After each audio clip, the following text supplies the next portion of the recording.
প্রিয় নবীজি বলেছেন, আমি জান্নাতে ঢুকলাম। রাসূলুল্লাহ মেরাজের রাতে জান্নাতে গেছে। প্রিয় নবীজি স্বপ্নে জান্নাতে গেছে। আল্লাহ রাসূলকে একাধিকবার জান্নাতে ঢুকাইছেন, সশরীরে একবার মেরাজের রাতে। কালান নবী সাল্লাল্লাহু আলাইহি ওয়াসাল্লাম, দাখালতুল জান্নাতা ওয়া সামি'তু ফিহাল কুরআনা। আমি জান্নাতে ঢুকে শুনতে পেলাম আল্লাহর এক বান্দা জান্নাতে কোরআন তেলাওয়াত করছে। আমি কোরআন তেলাওয়াত শুনে দাঁড়ালাম, ভাবলাম এটা আমার উম্মত হবে। ঈসা নবীর উম্মত হলে ইনজিল পড়তো, নবী মুসার উম্মত হলে তাওরাত পড়তো। যেহেতু কোরআন পড়ছে, নিঃসন্দেহে আমার উম্মত হবে। এত সৌভাগ্য, জান্নাতও পেল, কোরআন তেলাওয়াতের অনুমতি পেল। আমি জিবরিলকে প্রশ্ন করলাম, মান হুয়া, ও জিবরিল, এই সৌভাগ্যবান ব্যক্তির পরিচয় কি? জিবরিল জবাব দেন, হুয়া হারেসা ইবনে নুমান। নবী আপনি কি চিনেন নাই? এটা আপনার সাহাবী হারেসা, বাবার নাম নুমান, আপনার সাহাবী হারেসা। অথচ হারেসা তখনও মারাই যায় নাই। হারেসা মারা গেছে ওসমানের সময়, ওসমানের খেলাফতকালে। কোন ঐতিহাসিক বলছেন ওমরের খেলাফতকালের শেষ, মানে রাসূলের ইন্তেকালের পরও আরো অনেক দিন হারেসা জীবিত। আর রাসূল দেখে হারেসা জান্নাতে কোরআন পড়ছে। আল্লাহর হাবিব দুনিয়ায় ফিরে আসলেন।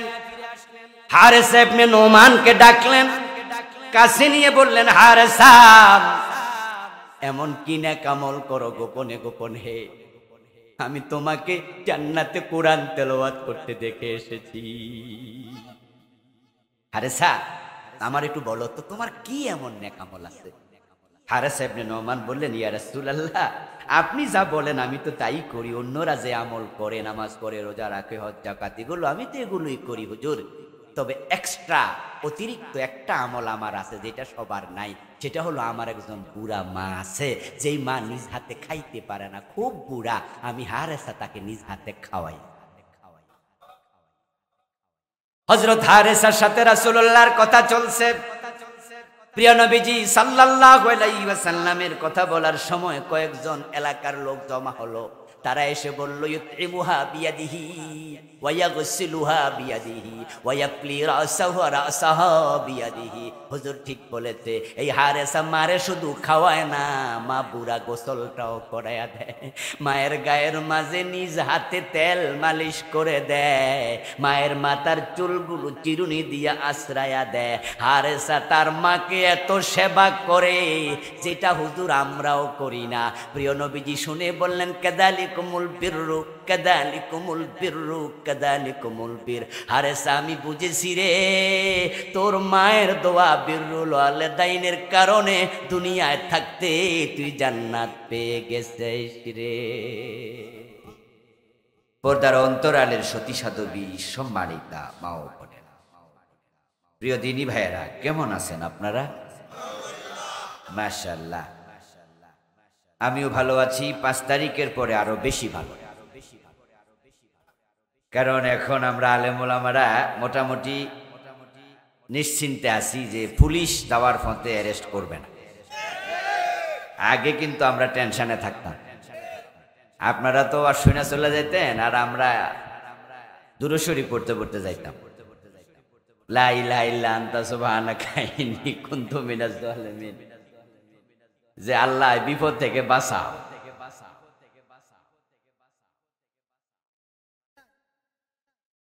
আচ্ছা, আপনারা তো ভালো আছেন, বসে আছেন, কিন্তু যারা দাঁড়ায় আছে এরা কি আপনাদের মতো ভালো আছে? ওরা তো পায়ে ব্যথা হয়ে যাবে। আপনারা যদি একটু আগাতেন, মাহফিল কমিটি অনেক আগ থেকে বলছে, হুজুর একটু বলেন না গাইতে। আপনাদের ডানে বামে কিন্তু কিছু জায়গা আছে, খালি আছে না ভাই? 1 বিগত, আধা বিগত, একটু দয়া করে আপনারা যদি একটু নাড়াচড়া দেন, ওই যে দাঁড়াইয়া আছে যারা, তারা বসতে পারবে। তবে আমাদের প্যান্ডেলে আমার ডান পাশে কিন্তু কিছু জায়গা খালি আছে, বাম পাশেও আছে। তো যারা দাঁড়িয়ে আছেন তারা দুপাশেও আসতে পারেন। প্রিয় ভাইরা, বলছিলাম 5 তারিখের পর থেকে আমরা একটু ভালোই আছি। এদেশে শুধু আলেম ওলামারা ভালো আছে তা না, ইসলামওয়ালা সব মানুষ ভালো আছে, ঠিক না? গত 5 তারিখের পরে বাংলাদেশে আলেম ওলামা অ্যারেস্ট হয়েছে, এমন কথা আমরা আর শুনি না। এটা আল্লাহর বড় দয়া আমাদের উপরে। আল্লাহ একটা জালেম দল থেকে আমাদের হেফাজত করেছেন, ঠিক না? কোরআনের এই মাহফিলের সিজনে এদেশে হাজার হাজার মাহফিল হয়, শত শত বছরের এটা ইসলামী সংস্কৃতি। এই যে আপনাদের এই গ্রামের মাহফিলটা, এখানে নাকি ঈদের সময় যে মেহমানরা আসে না, মাহফিল উপলক্ষে এমন মেহমানও আসে। আমি আজকে শুনলাম, আর ওরা এটাকে উৎসব, আমেজ, এটা আনন্দ, এটা দিনই চেতনা, এভাবে তারা গ্রহণ করেছে। বাংলাদেশের বিভিন্ন জায়গায় ইসলামী মাহফিলগুলো অনেক জৌলসের সাথে হয়। গত 15 বছরে হয়নি তা নয়, হয়েছে, কিন্তু একটা সমস্যা ছিল, এটা হলো টিওনো, ওসি, চেয়ারম্যান, নেতা, ওদের অনুমতি ছাড়া হতো না। মাহফিল কমিটি তাদের কাছে ধর্ণা দিতে হতো, যেতে হতো। কিছু কিছু জায়গায় এমনও হয়েছে অনুমতি ছাড়া মাহফিল করার কারণে মাহফিল চলাকালে মাহফিল বন্ধ করে দিয়েছে, পুলিশ এসে হাজির। এই তোমরা মাহফিল করছো, কারে জিজ্ঞাসা, অনুমতি আনছনি, অনুমতি দেখাও। কুমিল্লা একটা মাহফিলে আমি ওয়াজ করলাম, আমি ওয়াজ করে নেমে দেখি মাহফিল কমিটি ধরাধরি করতে। মাগরিবের পর আমি ওয়াজ করেছি, তারপরে আরেক বক্তা, তারপর আরেক বক্তা, আমি চলে যাব আরেক মাহফিলে। মাহফিল কমিটিকে জিজ্ঞাসা করলাম কি হলো, বলে হুজুর পুলিশ আসছে, এক গাড়ি আমাদেরকে ডাইকা নিচ্ছে, নিয়ে বলছে তোমরা অনুমতি নিছো। আমরা বললাম যে হ্যাঁ আমরা তো অনুমতি নিছি। পুলিশ ফাঁড়ি আছে পাশে, ফাঁড়ির যিনি ওসি দায়িত্ব আছে, অফিসার ইনচার্জ, তার থেকে অনুমতি নিচ্ছে। লিখিত দাও, বলে উনি তো বলছে লিখিত লাগবে না। বলে এসব চলবে না, আমরা থানা থেকে আসছি, মাহফিল এখনই বন্ধ করো, নয় ধরে নিয়ে যাও।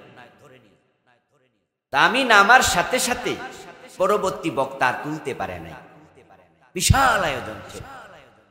তারা ঘোষণা দিল যে মাহফিল অনিবার্য কারণে স্থগিত। কোন কারণে স্থগিত এইটাও পাওয়া যাইব না, না হয় পুলিশের বদনাম হইব। এজন্য বলছে বন্ধ করে আলাও, কিন্তু আমরা কথা কইও না। জমিনটা কার? জমিনের মালিক কে? আলেমরা যে কথা বলে কোরআন থেকে, কোরআন কার বাণী? কোরআন কার কথা? আচ্ছা আল্লাহর জমিনে আল্লাহর কথা বলবো, তোদের অনুমতি নিতে হবে, কারণটা কি? এদেশে কি আমরা ঘর জামাই? আমরা কি ভাড়াটিয়া? তোরা কি বাড়ির মালিক, জমিনের মালিক? কিন্তু 15 বছর তারা আমাদের বাধ্য পুলিশ দিয়া না অ্যারেস্ট করে। মাহফিল কমিটি অ্যারেস্ট করেছে, এমন ঘটনাও ঘটেছে।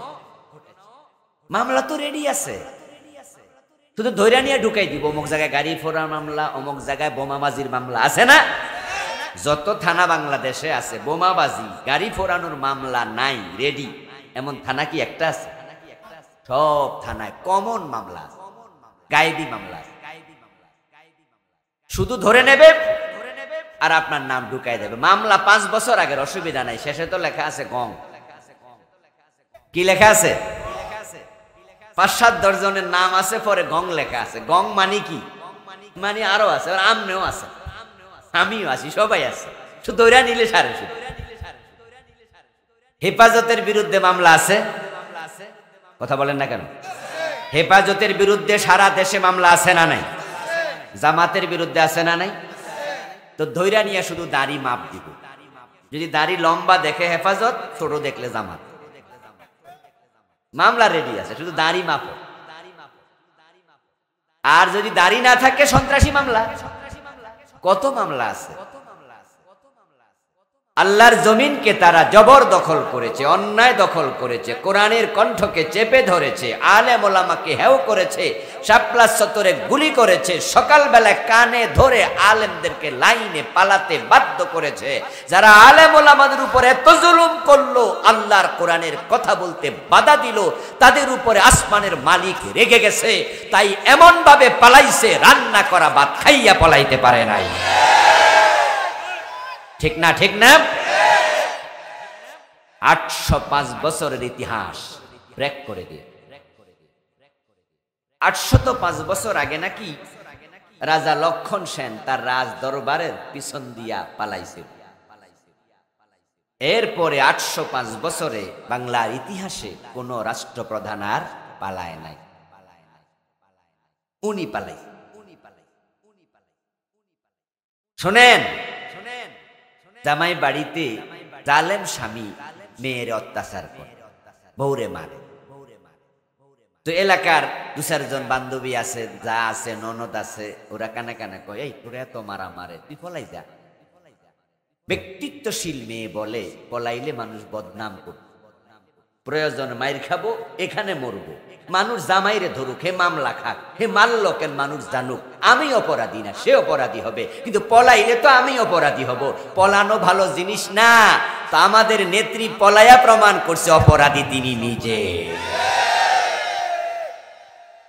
লজ্জা থাকলে পলাইতো না। আমার প্রিয় ভাইয়ারা, এই দেশে প্রেসিডেন্টের 7-9 বছর জেল খেটেছে, পলায় নাই। জিয়াউর রহমানকে গুলি করে মারা হয়েছে, ভুট্টোকে ফাঁসি দেয়া হয়েছে। এরকম রাষ্ট্রপ্রধানের জেল, জুলম, ফাঁসি ইতিহাসে আছে, কিন্তু পলানোর ইতিহাস নাই। এবার তারা পালিয়েছে একা না, 300 জন একসাথে। কেন পালাইছে? এই বসেন, ওই মুরব্বী আইছে। মাশাআল্লাহ চাচা, আপনারে আমি খুঁজলাম, আপনাকে খোঁজে বাংলাদেশ।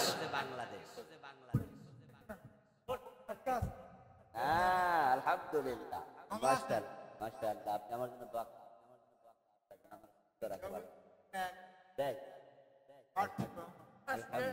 মাশাআল্লাহ মাশাআল্লাহ মাশাআল্লাহ। আল্লাহ তাআলা আমাদের এই বয়স্ক মুরব্বীকে যতদিন বাঁচিয়ে রাখেন, আল্লাহ যেন সুস্থভাবে রাখেন, বলেন আমিন।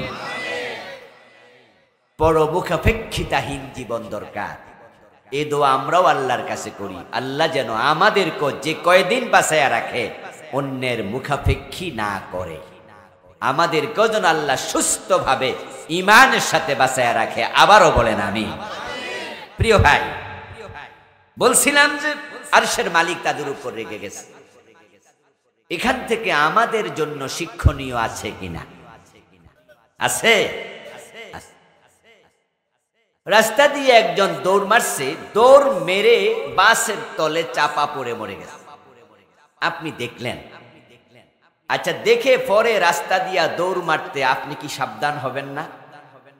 আপনি ভাববেন, বাবারে বাবা, এই গাড়ির সামনে দিয়া দৌড় মারছে, চাপা পড়ে শেষ। যদি দৌড় আমি মারি, আমার অবস্থা তার মতো হতে পারে। তাই ডানে বামে তাকাবো, সাবধানে যাব। 805 বছর পরে যে জালেমরা পালাতে বাধ্য হলো, যদি আগামী দিন আপনি জালেম হন, আপনিও দেশ ছেড়ে পালাতে বাধ্য হবেন। আল্লাহর বিচার সবার জন্য সমান। এজন্য আমরা ভবিষ্যতে কেউ জালেম হব না। এই অন্তর্বর্তীকালীন সরকার কি সব সময় থাকবে? ওরা একটা নির্বাচন দিয়ে এখান থেকে তারা বিদায় নেবে। পরবর্তীতে নতুন সরকার আসবে। আমরা পরবর্তী সরকারকে সতর্ক করতে চাই, গত 15 বছরের মতো এই জুলমের আইন আর করবেন না। আল্লাহর জমিনে আল্লাহর কথা বলতে কারো কাছে যাওয়া, অনুমতি নেওয়ার আইন করা যাবে না। আল্লাহর কথা আল্লাহর জমিনে বলতে কিসের অনুমতি? তুমি কে? টিউনোর কাছে যেতে হবে, ওসির কাছে যেতে হবে। বলুন তো, টিউনো, ওসি ওরা কি দেশের মালিক না দেশের চাকর? ওরা রাষ্ট্রের চাকর, চাকরি করে। চাকরি করে না? মাঝে মাঝে টিউনো, ওসিরা বলে না যে আমরা তো চাকরি করি, রাষ্ট্রের চাকরি করি, আপনারা হেল্প করেন। চাকরি শব্দটাকে সন্ধি বিচ্ছেদ করুন, তাহলে পাবেন চাকর যোগ ই। ই প্রত্যয় যোগ করলে চাকরি হয়, চাকর থেকে চাকরি। তারা রাষ্ট্রের চাকর, চাকরি করছে, তারা আমাদের ট্যাক্সে বেতন পাচ্ছে, ঠিক কিনা? আর ওদের থেকে মাহফিলের অনুমতি নিতে হবে? বলে না, শৃঙ্খলার স্বার্থে নিতে হবে। আচ্ছা, মাহফিল কি শৃঙ্খলা হয়? এই যে আজকে এখানে ওদের অনুমতি ছাড়া মাহফিল হয়ে গেছে, এখানে কোনো বিশৃঙ্খলা হয়েছে? তো কিসের কথা বলছো তোমরা? আমাদেরকে কি মূর্খরা হাইকোর্ট দেখাও? আমার দোস্ত, 15টা বছর তারা আমাদেরকে বাধ্য করেছে, মাহফিল কমিটিকে তাদের কাছে যেতে, জুতার তলা ক্ষয় হয়ে যেত। তারপরে আবার 1 ডজন শর্ত, অমুক কাজ করা যাবে না, এটা বলা যাবে না, ওটা বলা যাবে না। হুজুরে বলে দিও, হুজুর যেন কোনো রাজনীতির ওয়াজ, ঠিক না? এবং তাদের নেতারা আইসা এখানে মাইক হাতে নিয়া বলতো যে হুজুর এটা করবেন না, ওইটা করবেন না। হুজুর হক কথা বলাতে তাদের গায়ে লাগছে, মাহফিল চলাকালে মাইক ধাক্কায় ফালাই দিছে, এমন ঘটনাও আমাদের ছোট্ট ভাই রফিকুল ইসলাম মাদানী ভিডিও দেখেছেন, সে বলছে যে আমি দোয়াটা করি, দোয়া করতে পর্যন্ত মাইক কেড়ে নিয়ে। শোনেন, আল্লাহর ধৈর্য অনেক, তবে আল্লাহর ধৈর্য এক সময় শেষ হয়। এজন্য আল্লাহ বলছে আমি ছাড় দেই, আমি সুযোগ দেই, কিন্তু ছেড়ে দেই না। ছাড় দেই, ছেড়ে দেই। ইন্না বাতশা রাব্বিকা লাশাদীদ, তোমার প্রভুর ধরা বড় শক্ত। এমন ধরা ধরছে যেটা আমরা কল্পনাও করি। এবার যে ঘটনা ঘটছে এটা কি আপনারা ভাবছেন? এটা ভাবেনও না, আমরাও ভাবি না। 7 তারিখও মানুষ জানতো না এরূপ ফলান লাগবে। যদি জানতো তাহলে যে বাবা দরবেশ বাবা দাড়ি কামাইছে এতে আর 3 দিন আগে বলে কি একজন দাড়ি মারি কমায় ফলাইতে চাইছিল না, কিন্তু ফলাইতে পারছে? ব্যাককল কেমনে ফলাইব? কারণ এই বেড়া দাড়ি কামাইয়া ফলাইছে, সাথে লইছে আবার আইনমন্ত্রী। তো তুমি যে দাড়ি কামাইছো, পাবলিক তোমারে দাড়ি নাই এখন হয়তো চিনবে না, কিন্তু সাথে যেটা আছে এটা চিনব না। এই লগে হেরে লয়ে ফলায়, মানে কি যে করব তখন এটা ভাইবাও আর তাই নাই। এই জাতীয় দিকভ্রান্ত করে দিয়েছেন কে? আল্লাহ। আল্লাহ শুকরিয়া, আলহামদুলিল্লাহ আমরা এখন ভালো আছি। যে আল্লাহ আমাদেরকে ভালো রাখলেন, কোরআনের কথা বলতে এখন কারো কাছে অনুমতি আর নিতে হয় না, ধর্ণা দিতে হয় না। সে আল্লাহকে আমরা আলোচনা শুরুতে ধন্যবাদ জানাতে চাই, শুকরিয়া জানাতে চাই। সবাই মিলে একবার কালিমাতু শুকর করি, আলহামদুলিল্লাহ। প্রিয় দিনী ভাইয়েরা, আমি আপনাদের সম্মুখে পবিত্র কোরআন মাজিদ থেকে সূরা বানী ইসরাঈলের 23 এবং 24 দুটি আয়াতে কারিমা তিলাওয়াত করেছি। প্রিয় নবীজি সাল্লাল্লাহু আলাইহি ওয়াসাল্লামের পবিত্র মুখনিসৃত একখানা ছোট্ট হাদিসে নববী পাঠ করেছি। আল্লাহ তাআলা তৌফিক দান করলে এখান থেকে কিছু কথা বলবো ইনশাআল্লাহ। সূরা বানী ইসরাঈলের 3য় রুকু আয়াত নাম্বার 23 এবং 24-এ আল্লাহ তাআলা বললেন, ওয়া কাদা রাব্বুকা আল্লা তা'বুদু ইল্লা ইয়্যাহু ওয়া বিল ওয়ালিদাইনি ইহসানা। ও নবী মুহাম্মদ, আপনার রব ফয়সালা করলেন, সিদ্ধান্ত দিলেন, আইন বানালেন। আপনার প্রভু সিদ্ধান্ত দিলেন, আইন বানালেন, ঘোষণা করলেন, ফয়সালা দিলেন। কারণ আপনার প্রভু, আপনার মালিক, তিনি তো ফয়সালা দেয়ার একমাত্র ক্ষমতাওয়ালা। তার কথার উপরে কারো কথা চলবে না। তিনি যা বলবেন সেটাই ডিসিশন, সেটাই সিদ্ধান্ত। কারণ তিনি হলেন সব বিচারকের বিচারক, তিনি সব হাকিমের হাকিম, তিনি সব মালিকের মালিক, তিনি হচ্ছেন একচ্ছত্র অধিপতি। তাই তিনি ফয়সালা করছেন। এটা হলো একবারে প্রথম শব্দ, ওয়া কাদা রাব্বুকা। এখন আল্লাহ যদি ফয়সালা করে, রায় দেয়, হুকুম দেয়, সেটা আমাদের মেনে নেয়ার ব্যাপারে কোনো আপত্তি চলবে নাকি? আল্লাহর কথা আপত্তি করার কোনো অধিকার কারো নাই। তিনি যা বলেন, আমাদের দায়িত্ব হলো শুধু একটা কথা বলবো, সামি'না ওয়া আতা'না। এটা আল্লাহ কোরআনে বলছেন, ইয়াকুলু সামি'না ওয়া আতা'না। যারা আমরা মুমিন হলাম, আমরা শুধু অপেক্ষায় থাকবো আমাদের আল্লাহ কি বলেন, আমাদের রাসূল কি বলেন। আর আমাদের দায়িত্ব হলো আমরা বলবো শুনলাম এবং মেনে নিলাম। ভালো লাগলেও মানবো, ভালো না লাগলেও মানবো, বুঝলেও মানবো, না বুঝলেও মানবো। কারণ আমরা মুসলিম, আমরা মুমিন। যে মুসলিম হয় সে আত্মসমর্পণকারী হয়। আত্ম মানি নিজ, সমর্পণ মানি সঁপে দেয়া। আত্মসমর্পণ মানি নিজেকে সঁপে দেয়া। আমরা নিজেকে সঁপে দিয়েছি কার কাছে? তাহলে আল্লাহর কাছে যখন নিজেকে দিয়ে দিলাম, আমার নিজের বলতে আর কিচ্ছু নাই। তাই প্রিয় নবীজি বলেছেন, কুল, আল্লাহ তাআলার পক্ষ থেকে মেসেজ, কুল ইন্না সালাতি ওয়া নুসুকি ওয়া মাহইয়ায়া ওয়া মামাতি লিল্লাহি রাব্বিল আলামিন। ও নবী, আপনি বলে দিন, আমার নামাজ, আমার স্যাক্রিফাইস, কুরবানি, আমার জীবন, আমার মরণ, সব কিছুর মালিক হলেন আল্লাহ। আমাদের জান এবং মাল আল্লাহর কাছে সঁপে দিতে হবে। এবার আল্লাহ যেহেতু জানের মালিক, মালের মালিক, তাই তিনি আমাদেরকে যা বলবেন আমরা শুধু মাথা পেতে মেনে নেব। এর বাহিরে কিছু করার কোনো অধিকার আমাদের আর নাই। আমরা আত্মসমর্পণকারী। এজন্য প্রিয় নবীজি বলছেন, আল্লাহ তাআলার পক্ষ থেকে মেসেজ দিলেন, আল মুমিনু কাল জামালিল আনিফ। যদি কেউ মুমিন হয়, সেই হয় ওই ওটের মতো, যে ওটের নাকের ভিতরে মালিক রশি ঢুকাইছে। ইদান কাদা কিদা কিদান কদ, যখন তাকে টানে রশি ঢুকাইয়া, টান দিতে দেরি, ওট কদম দিতে আর দেরি করতে পারে না। ইজা কিদা, যখন টান দেন, কাদা, তখন সে মানতে বাধ্য। যদি না মানে, ওই মালিকের হাতে তো রশি তার নাকের ভিতরে ঢুকানো আছে, নাকটা ছিঁড়ে যাবে। যদি আল্লাহ এবং রাসূল কিছু বলেন, আপনি মানতে দেরি করেন, আপনার ঈমান ছুটে যাবে। মা কানা লিমুমিনিন ওয়ালা মুমিনাতিন ইযা কাদাল্লাহু ওয়া রাসূলুহু আমরান আইয়াকুনা লাহুমুল খিয়ারাতু মিন আমরিহিম। অন্য আয়াতে আল্লাহ বলছেন, কোন মুমিন নর নারী, পুরুষ অথবা নারী ঈমান যখন আনবে, আল্লাহ এবং তার রাসূল যখন কোনো ফয়সালা করে, কোনো সিদ্ধান্ত দেয়, সে মানতে এতটাই বাধ্য, মানব কি মানব না এই চিন্তা করার অধিকারও তার থাকবে না।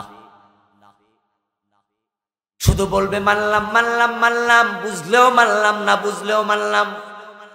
এর বিপরীত চলতে পারবেন না, প্রশ্ন করা যাবে না।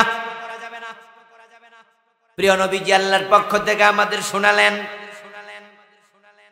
যখন তোমরা নামাজ পড়বা, আল্লাহর অর্ডার, তোমরা ওযু করো। ইযা কুমতুম ইলাস সালাতি ফাগসিলু উজুহাকুম ওয়া আইদিয়াকুম ইলাল মারাফিক ওয়ামসাহু বিরুসিকুম ওয়া আরজুলাকুম ইলাল কাবাইন।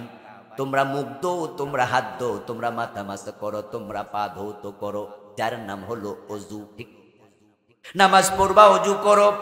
এবার আমরা ওযু করলাম।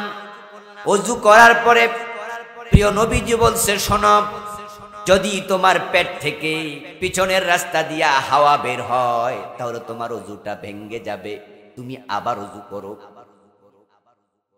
আল্লাহ বললেন যে 4টা অঙ্গ ধৌত করো, মাসে করো, এটার নাম হলো ওযু। আমরা করে ফেললাম। এবার ওযু কোন কারণে ভাঙ্গে, এটা কিন্তু কোরআনে আর নাই। এবার রাসূল বলতেছে, তুমি যদি ঘুমাও, ঘুমাইলে তোমার ওযু ভেঙ্গে যাবে। তুমি যদি প্রস্রাব পায়খানা করো, তোমার ওযু ভেঙ্গে যাবে। তোমার যদি পিছনের রাস্তা দিয়া হাওয়া বের হয়, তোমার ওযু ভেঙ্গে যাবে। আমরা প্রিয় নবীজির কথা শুনে বললাম, ঠিক আছে হুজুর, আপনি যা কোন ঠিক। ঘুমাইছি আমি, আবার ওযু করলাম। এখন রাসূলুল্লাহ বলছে, ওযু করতে গেলে আবার মুখ ধো, হাত ধো, মাথা মাসে করো, পা ধো। কোন সাহাবী বলে নাই, হুজুর ওযু কইরা মসজিদে ঢুকছি, পেটটা ভালো না, গ্যাস্ট্রিকের সমস্যা, একটু হাওয়া বাইর হইয়া গেছে, এখন আবার ওযু করতে হবে, মুখ ধুইতে হবে। হাওয়া বার হইল যেখান দিয়া, ওইটা কি দোয়া লাগবে না? হাওয়া কি মুখ দিয়া বাইর হইল ওযু ভাঙে? তো মুখের দোষ, মুখ তো মাত্র তুই। মুখ ধুইয়া হাত ধুইয়া ওযু কইরা মসজিদে ঢুকছি, অথবা মসজিদেও যাই নাই, ওযু শেষ হয়েছে, 2 কদম হাঁটছি আর হাওয়া বাইর, আবার ওযু লাগবো না? তা আবার কি আমি নিচে দুমু না উপরে? তো উপরের দোষ। হাওয়া কি উপর দিয়ে বাইরে? রাসূলুল্লাহকে কোন সাহাবী প্রশ্ন করেন নাই হাওয়া বাইর হলো কোন জায়গা দিয়া, ধুমু কোন জায়গা, অন্যায় করলো কে, শীতের মাঝে শাস্তি দিমু কারে? শীতের মাঝে মুখ ধুইলে হাত ধুইলে কষ্ট লাগে না? তো মুখ হাতে কোনো দোষ করছিল? তো দোষ যে করছে হেরে না সুবানো দরকার। আমরা জানি না আল্লাহর নবী বলছে, আমরা কইছি ঠিক আছে কোনো প্রশ্ন চলবে না।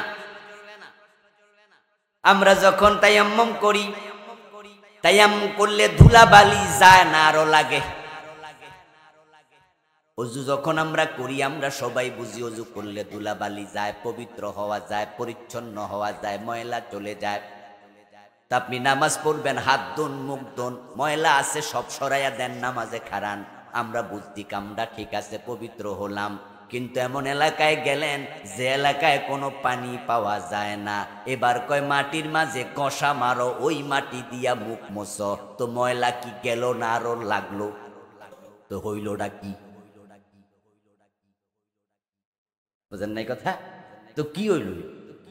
এখন তায়াম্মুম করার পরে এবার কয় তুমি ওযু করলে যেমন পবিত্র, তায়াম্মুম করলে সমান পবিত্র, তুমি নামাজ পড়ো, কোনো অসুবিধা নাই। এখন আমরা কেউ কি জিগাইছি পবিত্র হইলাম কেমনে? আগে ধুলাবালি যা ছিল রাস্তা তারও কিছু।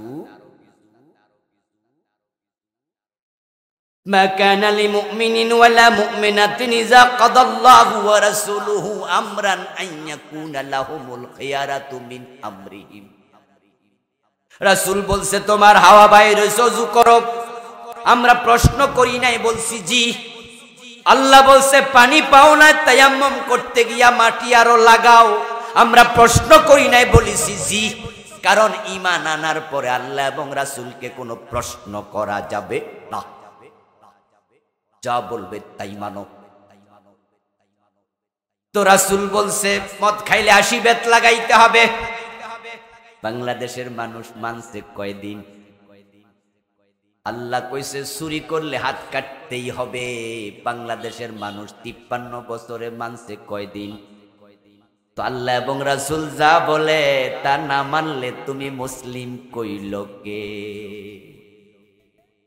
খুব ঝামেলা আছে। মানে আমাদের ইমানদার মুসলিম পরিচয় অনেক ঝামেলা। এই দেশে নাকি ভোটার লিস্টিতে 92% মুসলমান, আগে 90 ছিল, গত জনশুমারিতে 2% বাইরে। হাদিস হলো ততদিন পর্যন্ত কিয়ামত হবে না যতদিন একজন আল্লাহওয়ালা কালেমাওয়ালা বেঁচে থাকবে। قال النبي صلى الله عليه وسلم لا تقوم الساعة ولا أحد يقول الله الله আল্লাহ আল্লাহ বলার মতো একজন ব্যক্তি থাকলে কিয়ামত হবে না। একজন মুমিন থাকবে যতদিন, কিয়ামত হবে না ততদিন। যখন দেশটা স্বাধীন হয় তখন বাংলাদেশে মুসলমান ছিল 7 কোটি কাছাকাছি, মানুষ ছিল 7 কোটি। 50 লাখ বাদ দেন হিন্দাই, শুধু লেখায় আছে, ভিজে নাই। বাস্তব পানি হলে কিন্তু সাথে সাথে ভিজে যেত। যদি লিখি সরায়া গরু সুগার গু দন্তন্য উচ্চারণ কি হবে? কাগজটা পুড়বে নাকি? কারণ লেখায় আছে, বাস্তবে নাই। বাস্তব হলে পুড়ে যেত। 92% মুসলমান তালিকায় আছে, ভোটার তালিকায়। বাস্তবে মুসলমান যদি 51% থাকতো, আল্লাহর আইনে দেশটা চলতো।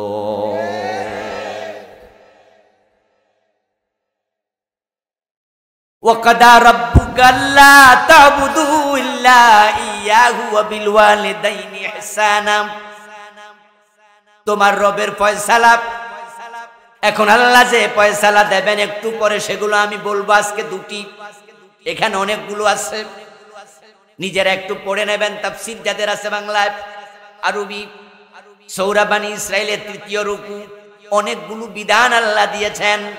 তোমার রবের ফয়সালা আল্লাহ এটা দিয়ে বুঝাইলেন, আমি মালিক, আমি সৃষ্টিকর্তা, আমার ফয়সালা তোমাদের মানতেই হবে, এর বাহিরে চলতে পারবা না। চললে তুমি ইমানদার দাবি করার অধিকার। আপনি বলবেন হুজুর তো সব না মানলে কি হয়েছে? কিছু তো মানি, কিছু মানি। যেমন 5 ওয়াক্ত নামাজ পড়ি, রমাদানে রোজা রাখি, বরং আপনার মতো লোক আপনাকে এবং আমাকে নেতাকে প্রশ্ন করলে বলে, আর হুজুররা যা কয় সব কি মানন যায়নি, কয় না? আচ্ছা, সব কি আর ফারন যায়? আচ্ছা, আমরা কিছু তো মানি, একবারে মানি না তা তো। দোস্ত, আপনার 1000 টাকার নোট মাঝখানে ছিঁড়ে অর্ধেকটা নিয়ে বাজারে যাইয়েন, খরচা পাবেন তো? তো দোকানদাররে কইেন কিছু তো আনছি বেডা। ও দোস্ত, এসব চলে না। ফজরের নামাজের ফরজ কয় রাকাত? এতগুলা মানুষ, জবাবটা একটু জোরে চাচ্ছি। কয় রাকাত? 1 রাকাত পরে বাড়ি চলে যান, সওয়াব পাবেন কতটুকু? রমাদানের রোজা 15 ঘন্টা লম্বা, 7.5 ঘন্টা রেখে ইফতার করে ফেলেন, দুপুর 12:30 বাজে, সওয়াব অর্ধেক পাইছেন বুঝি? অর্ধেকটা জিনিস চলে না রে দোস্ত, চলে না। অর্ধেকটা জিনিস চলে না। এই জন্য আল্লাহ তাআলা বলছেন, আমার কথা, আমার রাসূলের কথা মানবা না। আল্লাহ কয়, কসম তি মুমিনিনা, আমার কথার বাইরে চলার অধিকার তোকে দেই নাই। তুই ওটের মতো হয়ে যা, যে ওটের নাকের ভিতরে রশি, টান মারবো আর কদম দেবে, উল্টা পাল্টা চলবে না। ও প্রিয় ভাই, আল্লাহ পাক রব্বুল আলামিনের আইন যদি আমরা না মানি তাহলে কি হবে? আল্লাহ তাআলা অন্য আয়াতে বলছেন, ইয়া মাশারাল জিন্নি ওয়াল ইনসি ইন ইসতাতাতুম আন তানফুযু মিন আকতারিস সামাওয়াতি ওয়াল আরদি ফানফুযু লা তানফুযুনা ইল্লা বিসুলতান। এবার সবাই একটু পড়ুন, ফাবি আইয়ি আলাই রাব্বিকুমা তুকাদ্দিবান। সুবহানাল্লাহ বলেন প্রিয় ভাইয়েরা। আল্লাহ তাআলা বলছে, ও জিনেরা ও মানুষেরা, তিনি জানেন যে আমরা সুবিধাবাদী হব, আমরা আল্লাহর কথা সব জায়গায় মানব না। বরং আমরা কেন মানব না? নফসের কারণে। সকালবেলা ফজরের টাইমে ঘুম থেকে ওঠে না, বাকি 4 ওয়াক্ত পড়ে, ফজরটা পড়ে না, এমন মুসল্লি আছে না? এমন অনেক আছে, যুবকরা বেশি। এই জন্য মসজিদে গেলে দেখবেন যে মসজিদে যে কয়জন ফজরের টাইমে আছে তার মাঝে অধিকাংশ বুড়া মানুষ, আর যুবকরা ঘুমাচ্ছে। অথচ জোহরে যুবক আছে, আসরে যুবক আছে, মাগরিবে আছে, এশায় আছে, ফজরে কম। বাবা নিজে মসজিদে চলে যায়, কিন্তু নিজের যুবক ছেলে, যুবক মেয়ে মসজিদে যায় না, ঘুমায়। বরং বাবা নিজে মসজিদে যাওয়ার সময় উল্টা আরো কম্বল টাইনা দিয়া যায়। 4 ওয়াক্ত পড়ছে, 1 ওয়াক্ত নাই। জুমা পরে ওয়াক্তিয়া নাই, ঈদের নামাজ পরে জুমায় নাই। কিছু মানে না। ও দোস্ত, এই জাতীয় চিন্তার মানুষ বেশি হবে, আল্লাহ এটা জানে। তাই আল্লাহ কো, জিনেরা ও মানুষেরা, আমার সব আইন মেনে যদি আমার জমিনে থাকতে মন না চায়, তাহলে আমার আকাশ এবং জমিনের সীমানা থেকে পেরিয়ে যাও। তোমার মতো বান্দা আমি আল্লাহর দরকার নাই। ইয়া মাশারাল জিন, ও জিনেরা, ওয়াল ইনস, মানুষেরা, যদি আমার আইন মেনে আমার জমিনে থাকতে মনে না চায়, বেরিয়ে যাও। ফানফুযু, বেরিয়ে যাও। আচ্ছা, বাইরে কই যাবে? আল্লাহ জানে সাহস জায়গা। লা তানফুযুনা ইল্লা বিসুলতান। মঙ্গল গ্রহে যাবেন বুঝি? চাঁদের দেশে চলে যাবেন বুঝি? চাঁদের দেশে মানুষ গেছে কিন্তু থাকতে পারে না, আবার চলে আসা লাগে। নীল আর্মস্ট্রং গেছিল না? হ্যাঁ, গেছিল, চাঁদের দেশে নামছে। এই তো গত আগস্টের 5 তারিখে আমি গিয়েছিলাম আমেরিকাতে। এর আগেও গিয়েছি আরো 2 বার, আলহামদুলিল্লাহ। এবারও প্রোগ্রাম ছিল আমার, 22 দিন ছিলাম। তার মাঝে নীল আর্মস্ট্রং চাঁদ থেকে মাটি নিয়ে আসছে। ওই মাটিটা নাসা তাদের এক মিউজিয়ামে রেখেছে। তো নাসার সে মিউজিয়াম আমি দেখতে ঢুকলাম। ঢুকে দেখি মিউজিয়ামের মাঝে একটা সুন্দর বক্স বানাইয়া, ওই বাক্সের মাঝে চাঁদের সে মাটিটা রেখেছে, রেখে উপরে ইংরেজিতে লিখছে, টাচ দ্য মুন। যারা ইংরেজি জানেন তারা বাংলা বলেন, অর্থ কি হবে? হ্যাঁ, চাঁদ স্পর্শ করো, চাঁদ ধরো, দুনিয়ার মাটিতে থেকে চাঁদ ধরো। কারণ যে মাটিটা, এটা দুনিয়ার মাটি না, কোত্থেকে আনছে? চাঁদ থেকে এনেছে। এই জন্য এটা রেখে লিখছে, বক্স বানায়, নিচ দিয়া ফাঁকা রাখছে, মানুষ যেন ধরতে পারে। তবে এটা আঠা দিয়ে আবার সুন্দর করে লাগায় রাখছে যেন বাড়িত নিতে না। তো দেখি লোকজন হাত ঢুকাচ্ছে আর টাচ করছে। তা আমি ভাবলাম যে চান্স মিস করা ঠিক নয়। তা আমিও লাইনে ধরে দাঁড়াইয়া পরে হাত দিয়ে ধরলাম, ভিডিও করেও নিয়ে আসি মোবাইল। আমার প্রিয় ভাইয়েরা, যাদের দেশে মানুষ গেছে থাকতে পারেনি, মঙ্গল গ্রহেও নাকি জায়গা জমিন বিক্রি শুরু হয়েছে এবং সেখানে বসবাসের পরিকল্পনা চলছে। অদূর ভবিষ্যতে হয়তোবা হবে, আমরা জানি না। বিজ্ঞান এত আগাইছে, আজ থেকে 100 বছর আগে যেটা মানুষ কল্পনা করেনি এটা এখন বাস্তব, ঠিক না? যেমন এই মোবাইল। আচ্ছা, যদি আজ থেকে 100 বছর আগের কোন মুর্দারে জীবিত করা আর হে জিন্দা উঠটা দেখে রাস্তার পাশ দিয়ে হাঁটতে গিয়ে এরকম মানুষ কথা কয়, হে কইব কি রে, সব কি পাগল হয়ে গেল? তার নাই কিছু নাই, কিন্তু কথা বলতেছে, কেমনে সম্ভব? আসলে তো শুধু কি কথা কয়, একবারে ছবি সুদ্ধা দেখা যায় এমন লাইভে কথা বলার সুযোগ আছে না নাই? আপনাদের এখানে কিছুক্ষণ আগে ঘরে বসে আমি খাবার দাবার করলাম, বসলাম।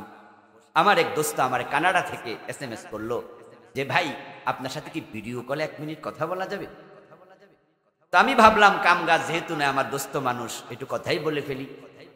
তো আর দেয় নাই, আমি নিজে কল দিলাম। আমার অনেক ভাইরা সেখানে ছিল, 5-7 জন, তারাও দেখলো আমি গল্প করছি। সে কানাডায় বসে আমার সাথে কথা বলছে, আমাকে সে দেখছে, তাকে আমি দেখছি। কোনো তার মার আছে নাকি? 100 বছর আগে কি ভাবা গেছে? কল্পনাতীত ব্যাপার। ও আমার প্রিয় ভাইয়ারা, আমার এই মাহফিলগুলো লাইভ প্রচার হবে, আপনি ভিডিও দিলে লাইভ হবে, তামাম দুনিয়ার মানুষ দেখার সুযোগ হবে। এমনও হতে পারে 100 বছর পরে মানুষ মঙ্গল গ্রহে বসবাস করবে, কিন্তু আল্লাহ কয় তুমি আমার আকার জমিনের সীমানা ছেড়ে চলে যাও। এখন মঙ্গল গ্রহে যাবেন, মঙ্গল গ্রহটাও কার? তো যাইবেন না কই? আসলে আমাদের যাওয়ার কোনো ক্ষমতা নাই, সুযোগও নাই।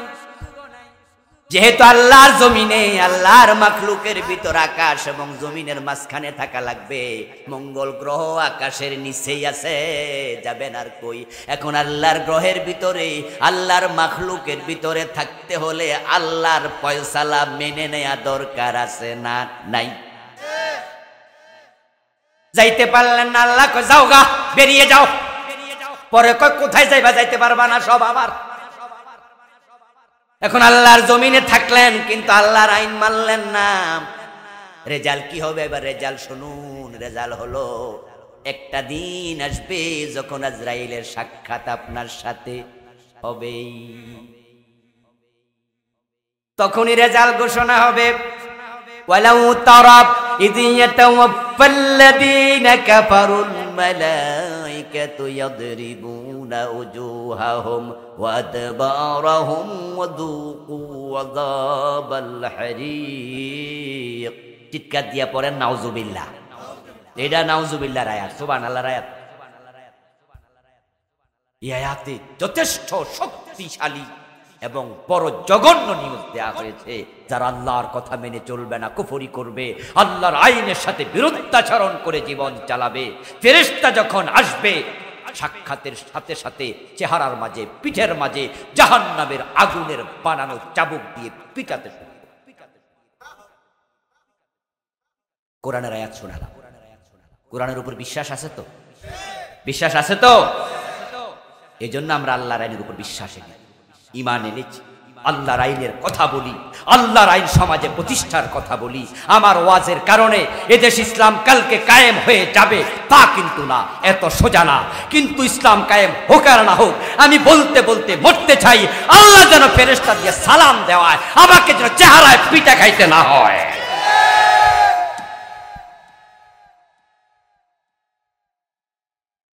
আপনারা যারা আল্লাহর আইনের পক্ষে আসেন নাই, আপনি রেডি থাকেন পিটা খাওয়ার। এটা কোরআনের আয়াত, আল্লাহর কথা মিথ্যা হতে পারে না। চেহারার মাঝে পিটবে, পিঠের মাঝে পিটবে, জাহান্নামের চাবুক পিটার সাথে সাথে জ্বলে যাবে, পুড়ে যাবে। যুকু আযাবাল হারিক, দগ্ধকারী জ্বলে যাওয়া শাস্তি আস্বাদন করতে শুরু। রুহুটাকে ধরে সিজ্জিনে ফেলে দেবে। এটা জাহান্নামের আগুনের একটি বিশাল গর্ত, কবরটা জাহান্নামের অগ্নিকুণ্ড হয়ে যাবে। তোমার উপায় আর নাই।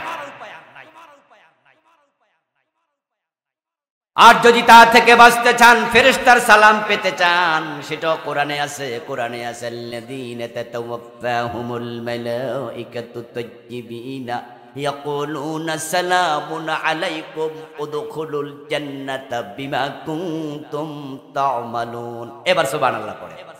এইটা সুবহানাল্লাহ রায়। আগেরটা ছিল নাউজুবিল্লাহ, মানে আল্লাহ তোমার কাছে আমি আশ্রয় চাই, আমি ফেরেশতার আঘাত খেতে চাই না। আল্লাহ বলছে যারা ভালো মানুষ, যারা আমি আল্লাহর আইন মেনে নিয়েছে, আলহামদুলিল্লাহ আমরা মেনে নিয়েছি, এমন ভাবে মেনেছি। এখানে অনেকে আছে যাদের পরিবারের একজনও বেনামাজি নাই, আছে না? বাচ্চারা সকালবেলা ঘুম থেকে উঠে নামাজ পড়তে বাধ্য। আমরা আমাদের পরিবারে বলে দেই, বেনামাজির খাবার আমার ঘরে হবে না, আমার স্ত্রী বোরকা ছাড়া বের হবে না, আমার মেয়ে বোরকা ছাড়া স্কুলে যাবে না, আমার পরিবারের ছেলেরা টাকনোর নিচে কাপড় পরবে না, আমার পরিবারের ছেলেরা দাড়িতে খুর লাগাবে না। আমরা আল্লাহর কাছে দোয়া করি, আল্লাহ হারাম খায় এমন লোক আমার পরিবারে তুমি জন্ম দিও। আমার বংশ রক্তর ধারা যতদিন পর্যন্ত প্রবাহিত থাকবে, কোন জাহান্নামীর জন্ম আমার বংশে তুমি দিও। তোমার কাছে আমরা মাথা পেতে, তুমি আল্লাহ যা বলো মানতে কোনো আপত্তি নাই, তোমার পথে আছি, তোমার পথেই থাকতে চাই, তোমার পথে থেকে মরতে চাই। আর আপনি কোন চিন্তায় আছেন? আপনি হলেন আল্লাহর সাথেও আছি, কিছু শয়তানের সাথে। এই জন্য মসজিদে গিয়ে আল্লাহকে সেজদা দেয়, আবার দরবারে দেয় পীরের পায়ে দেয়, এমন লোক আছে না নাই? আল্লাহরও দেয়, ফিরও দেয়। মসজিদে গিয়ে আল্লাহর আইন মানে, আর আদালতে গিয়ে ব্রিটিশ আইন। ব্রিটিশরা আইন দিয়ে গেছে চোর ধরে জেলে দাও, আর আপনি কোন যে অসুবিধা কি? দেখ না, চোর ধরে সব হাত কাইটা দিলে চোর ভাত খাইব কি? বাহ, চোরের জন্য কি মায়া কান্না। চোরের পক্ষে কথা বলে, চোর ধরে হাত কাটার আইন কেন দেশে হবে না? কেন হবে না? আমরা কি চোরদের পক্ষে থাকতে চাই নাকি? হাত কাটা শুরু হয়ে যাক, 6 মাস যদি চলে এই দেশে দরজা খুলে ঘুমাইতে পারবেন, আর চুরি হবে না। চোর ধরে হাত কাটার আইনটা যদি কায়েম করে দেয়া যেত, যারা দেশের টাকা লুটপাট করে কানাডায় বেগম পাড়া বানাইছে, ওদের হাতগুলো ধরে ধরে কেটে দেয়া যেত। কয়টা এমপির হাত কেটে দাও, কয়টা মন্ত্রীর হাত কেটে দাও, কয়টা ডিসির হাত কেটে দাও, কয়টা এসপির হাত কেটে দাও, কয়টা বড় বড় অফিসারের হাত কেটে দাও। চুরি যদি করেছে, প্রমাণ যদি হয়েছে, হাত কাটা শুরু করো। তাদের হাত কাটা দেখে আগামী 50 বছর কোন নেতা চুরি করবে না। দেশটা সোনার বাংলা হতে 15 বছরও লাগবে না।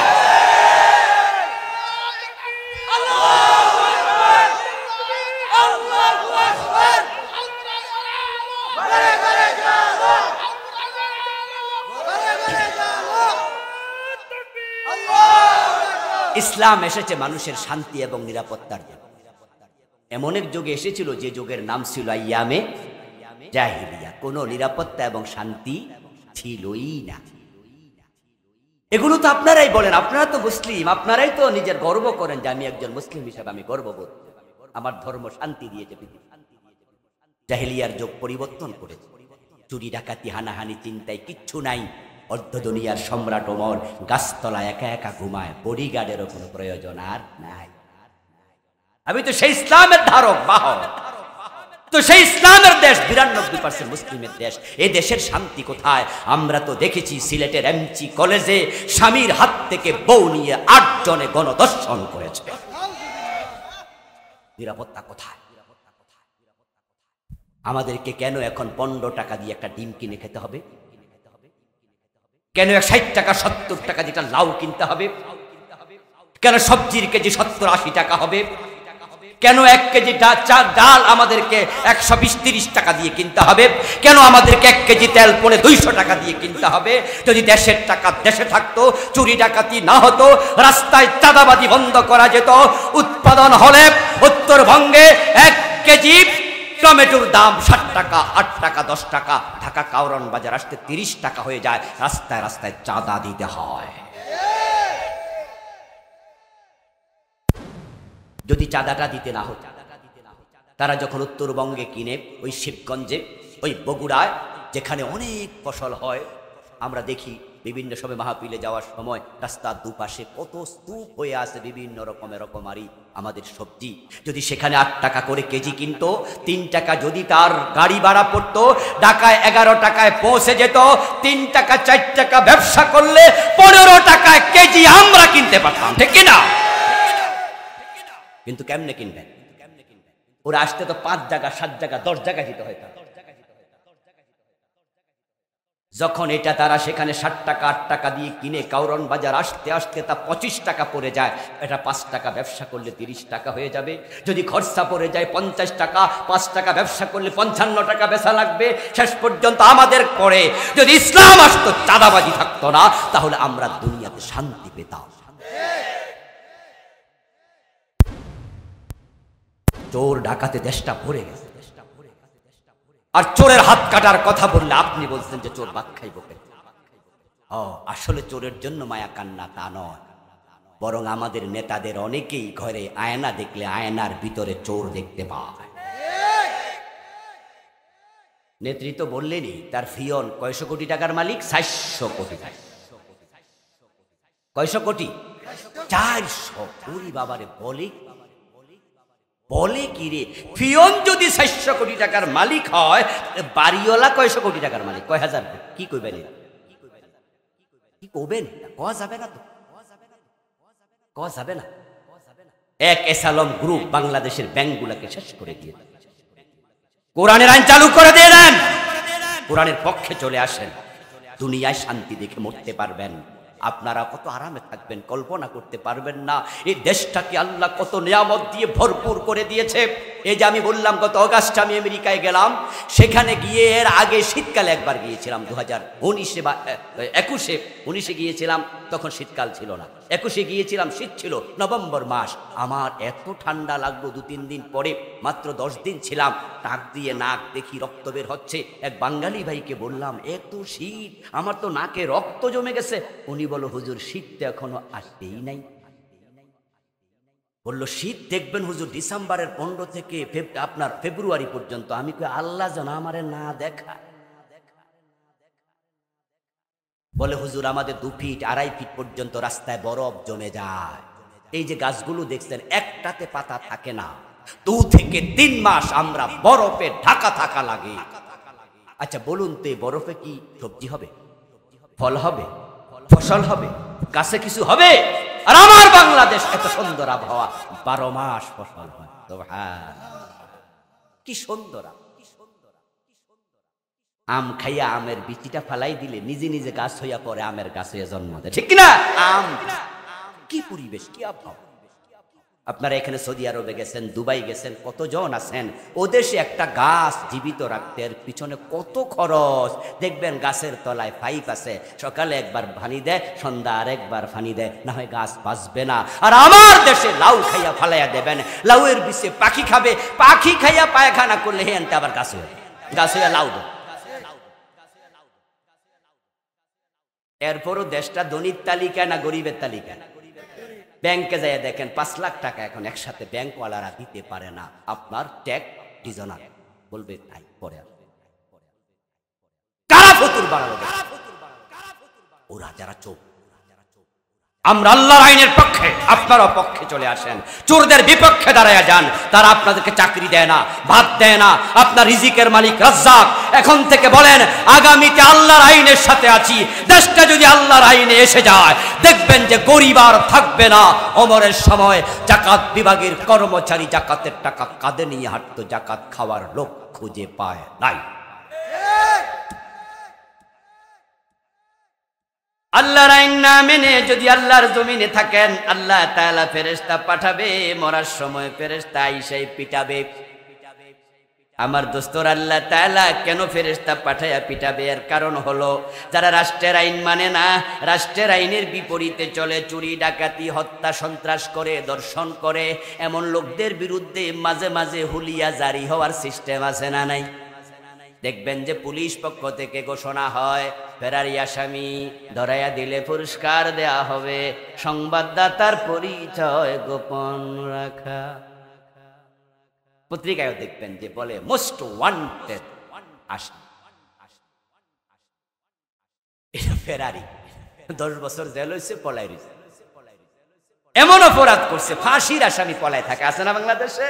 এবার তার পিছনে গোয়েন্দা লাগানো থাকে, এলাকায় আসছে, এলাকা থেকে পলাই, হিল ট্যাক্স চলে গেছে, ওখানে বিয়ে শাদী করে ওখানে থাকে। 15 বছর আগে খুন করছিল এই কিশোরগঞ্জ, এখন থাকে অনেক দূর, কেউ জানেও না। বেটার বড় শখ হইল, আরে 15টা বছর এলাকা থেকে পলাই আইছি, এখন মানুষ মনে হয় আমি যে হত্যা করছি ভুলেই গেছে। আর আমার তো তখন দাড়ি ছিল না, এখন লম্বা দাড়ি মারি রাখছে, আমার দেখলে সবাই চিনবেও না। একটু যাইয়া করিমগঞ্জ থানায় একটু ঘুরে আসি, জয়কা একটু যাই। 15 বছর পরে আসছে, রাতের বেলা ঘরে থাকছে, সকালবেলা চা দোকানে গিয়ে 1 কাপ চা খাইতেছে। আর এর মাঝে পুলিশের কিছু কিছু বিভিন্ন জায়গায় ইনফরমার আছে, কোনো একজন থানায় বলছে, ওসি সাহেব ওই বেটা এলাকায় আপনি ফেরারি আসামি, রাষ্ট্রের অপরাধীর তালিকায় আপনার নাম। এবার পুলিশ পাঠিয়ে দেবে, যাও ডিবি পুলিশ, চলে যাও, সাদা পোশাকে চলে যাও। 8-10 জন পুলিশ থানা থেকে আসলো, এসে ওই চা দোকানে আপনাকে চা খাওয়া অবস্থায় পাইলো। পাওয়ার সাথে সাথে পুলিশ আইসা আপনার জড়ায়া দইরা কপালে চুমো দেওয়া শুরু করবে, ঠিক না? কি চুমো দেবে? যা করে ফেরেশতা আইসা তা করে। এই পুলিশ আপনাকে আইসা সাথে সাথে কলাসে করে। পুলিশকে ট্রেনিং দেয়া আছে, যারা জঘন্য আসামি তাদের সাথে অস্ত্র থাকার সম্ভাবনাও আছে। পিস্তল যদি আপনি এখানে খুঁজা রাখেন তাহলে পুলিশ আপনাকে ধরলে আপনি বের করে গুলি করে দিতে তো পারেন, গুলি করে দৌড় মারবেন। এই জন্য পুলিশকে ট্রেনিং দেয়া থাকে, এই জাতীয় টেরোরিস্ট যখন ধরবা, ধরার সাথে সাথে এমন আচরণ করবা, পিস্তল যদিও থাকে যেন খোলার কথায় বাপের নামে যেন বুঝলা যায়, আর পিস্তলের নাম ধরে ঘুষি কিল লাঠি যা মারা দরকার, তারপরে 2 হাত পিছনে নেবে, হ্যান্ডকাপ লাগাবে, আপনাকে ধৈর্যে মোটামুটি কোয়ার্টার মাইল। ও দোস্ত, তুমি 30, 40, 50, 100 বছর হায়াত পাইছো, আল্লাহর আইনের সাথে উল্টা পাল্টা চলেছ। এখন আজকে যাওয়ার টাইমে আল্লাহ কয়, ফেরেশতা যা যা, যাওয়ার সময় জাহান্নাম থেকে চাবুক নিয়ে যা। কি অবস্থার মুখোমুখি হতে চান নাকি? না চাইলে আল্লাহর আইন মানতে রাজি হওয়া লাগবে। রাজি আছেন? আল্লাহর 1 নাম্বার আইন, আল্লাহ তা'বুদু ইল্লা ইয়াহু। আল্লাহ বলে, আমার প্রথম ফয়সালা হলো আমি আল্লাহ ছাড়া কারো ইবাদত করা যাবে না। আমরা ইবাদত করব কার? জোরে বলেন, ইবাদত করব কার? আল্লাহ ছাড়া কারো ইবাদত করা যাবে? তাহলে মাজারে সেজদা দেবে না? মাজারে ছেলে মেয়ে চাইবেন? মাজারে মোমবাতি দেবেন? অন্যের কাছে মাথা নত করবেন? ইবাদত কার? মানত হবে আল্লাহ। মানত করবেন না, মানত দরকার নাই। বাংলাদেশের লোকেরা মানত করে। রাসূলুল্লাহ সাল্লাল্লাহু আলাইহি ওয়াসাল্লাম বলেছে, মানত কোনো অকল্যাণকে দূর করে না, কোনো কল্যাণকে টেনে আনে না। তবে হ্যাঁ, মানত শুধু কৃপণ থেকে কিছু পয়সা খসায়। আপনি বললেন যে আল্লাহ, আমার ছেলের জ্বর উঠছে, যদি জ্বরটা ভালো হয় তাহলে আমি তোমার পথে আল্লাহ আমি 100 টাকা দান করব গরিব। আচ্ছা, জ্বর যদি ভালো না হয় তাহলে কি দান করবে? আল্লাহ বোঝে, বেডা আমারে সত্য দিয়া ঠেকাই ফেলছে। আল্লাহ, আমার ছেলের ভিসার জন্য পাসপোর্ট জমা দিছি, যদি ভিসাটা লাগে তাহলে তোমার রাস্তা আমি একটা গরু সাদাকা করব, গরু জবাই করে গরিবকে দেয়। আচ্ছা, যদি ভিসা না লাগে সাদকা করবেন আপনি? তো আল্লাহ বোঝে, বেডা সত্য দিতে যদি লাগে। আল্লাহকে আমার একা পড়ছে। এই জন্য রাসূল বলছে, তোমার মানত কোন কল্যাণ টেনে আনবে না, কোন অকল্যাণ দূর করবে না, মানতের প্রয়োজন নাই। কিন্তু আমাদের এই বদ অভ্যাসটা বেশি, বরং সাদাকা করো। আর সাদাকাতু তারুদ্দুল বালা, তুমি সাদাকা করলে বালা মুসিবত দূর হয়ে যায়। সুবহানাল্লাহ, সুবহানাল্লাহ, সুবহানাল্লাহ। বুদ্ধি করে আল্লাহরে কয়, আল্লাহ আমারে তুমি যদি 1 লাখ টাকা দাও তাহলে 50,000 মসজিদে দিয়ে দাও।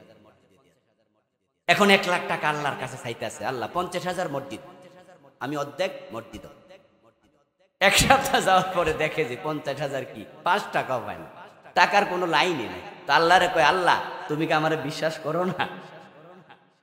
মসজিদে যে আমি 50,000 দিয়ে দেবো, এটা কি তোমার বিশ্বাস হয় না? আচ্ছা বিশ্বাস যদি না হয় মসজিদেরটা তুমি রাখিয়া দাও, আমার 50,000 আমাদের দিয়ে।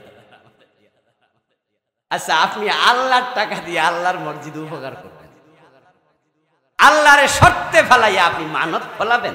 রাসূল বলে মানতের কোনো প্রয়োজন নাই।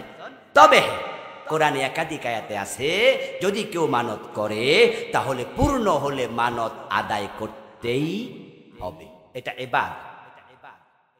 এবার বলুন তো ইবাদত হবে কার? তাহলে মানত হবে কার নামে? তো আপনি মাজারের নামে করলেন কেন? আমাদের দেশে যে মাজারগুলো আছে ওগুলো তো গেলে মোমবাতি পাবেন, হ্যাঁ না বলেন? মাজারে মোমবাতি আছে, এই মোমবাতি কি জিবরিল ফেরেশতা দিয়ে গেছে? তো কারা দিবে? আমার মা বোনেরা তারা বোঝে না, তারা বেশি করে কাজ। মুরগির যদি ঠ্যাং ভাঙ্গা যায় তাও মানত করে মুরগির ঠ্যাং ভালো যদি হয়। ল্যাংড়া বাবার দরবারে 5টা মোমবাতি, এক ডিক্সি খিচুড়ি এবং টাকা পয়সা এমন মানত করে। কিছু মাজার তো আছে হাজার হাজার, আপনার লাখ লাখ লোক হাজির হয়, যাওয়ার সময় পকেট ভর্তি টাকা নেয়। আমি কিছুদিন আগে কেল্লাসার মাজারে গেলাম। কেল্লাসা কোথায় বলেন দেখি, জানেননি? খরমপুর আখাউড়া। মাহফিলে যাওয়ার পথে ওখান দিয়ে আমার ড্রাইভার বলল, ওই এলাকার একজন রিসিভ করতে আসছে, বলল যে হুজুর সামনে কেল্লাসার মাজার। তা আমি বললাম তাহলে একটু সময় যেহেতু হাতে আছে ঢোকেন, আমি একটু ঘুরে দেখে যাই। দেখতে কোনো অসুবিধা আছে নাকি? মানত করে যাওয়া নিষেধ, জিয়ারত করতে সফর নিষেধ। জিয়ারত করতে সফর দরকার নাই। আপনি এখান থেকে বসে দোয়া করলে দোয়াটাকে আল্লাহ পৌঁছাবে না? এই জন্য আমরা বিভিন্ন মাজারে জিয়ারতের নিয়তে যাব, দেখার নিয়তে যেতে। ঘুরতে যাবেন, দেখতে যাবেন, এর মাঝে আপনি জিয়ারত। তা আমি ঢুকলাম, ঢুকে দেখি মাজারের পাশে অনেক গর্ত করা, বিশাল এক আপনার ওই যে গরুর যে পানি খাওয়ান আপনারা, ভাতের মার খাওয়ান, এটার নাম কি? গামলা। এত বড় গামলা, কেউ যদি নামে ডুবে, এখনো আছে, ডুবে যাবেন আপনি। এত বড় গামলা আমি জীবনে দেখি। এবং গামলার উপরে দেখলাম যে উঁচু করে রড দেয়া আছে।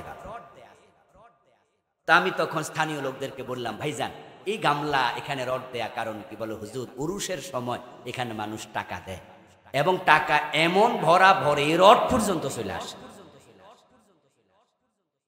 আমার দোস্ত ঢাকা শহরে গেলে গুলিস্তানে একটা মাজার পাবেন, গোলাপ শাহ রাহেমাহুল্লাহ। দোয়া করলাম তার জন্য। জানি না গোলাপ শাহ ভালো মন্দ মানুষ কেমন ছিলেন আমি জানি না, তবু উত্তম ধারণা পোষণ করা ভালো, তাই দোয়া করে দিলাম। ওই কেল্লা শাহ রাহেমাহুল্লাহ ওনার জন্য দোয়া করে দিলাম।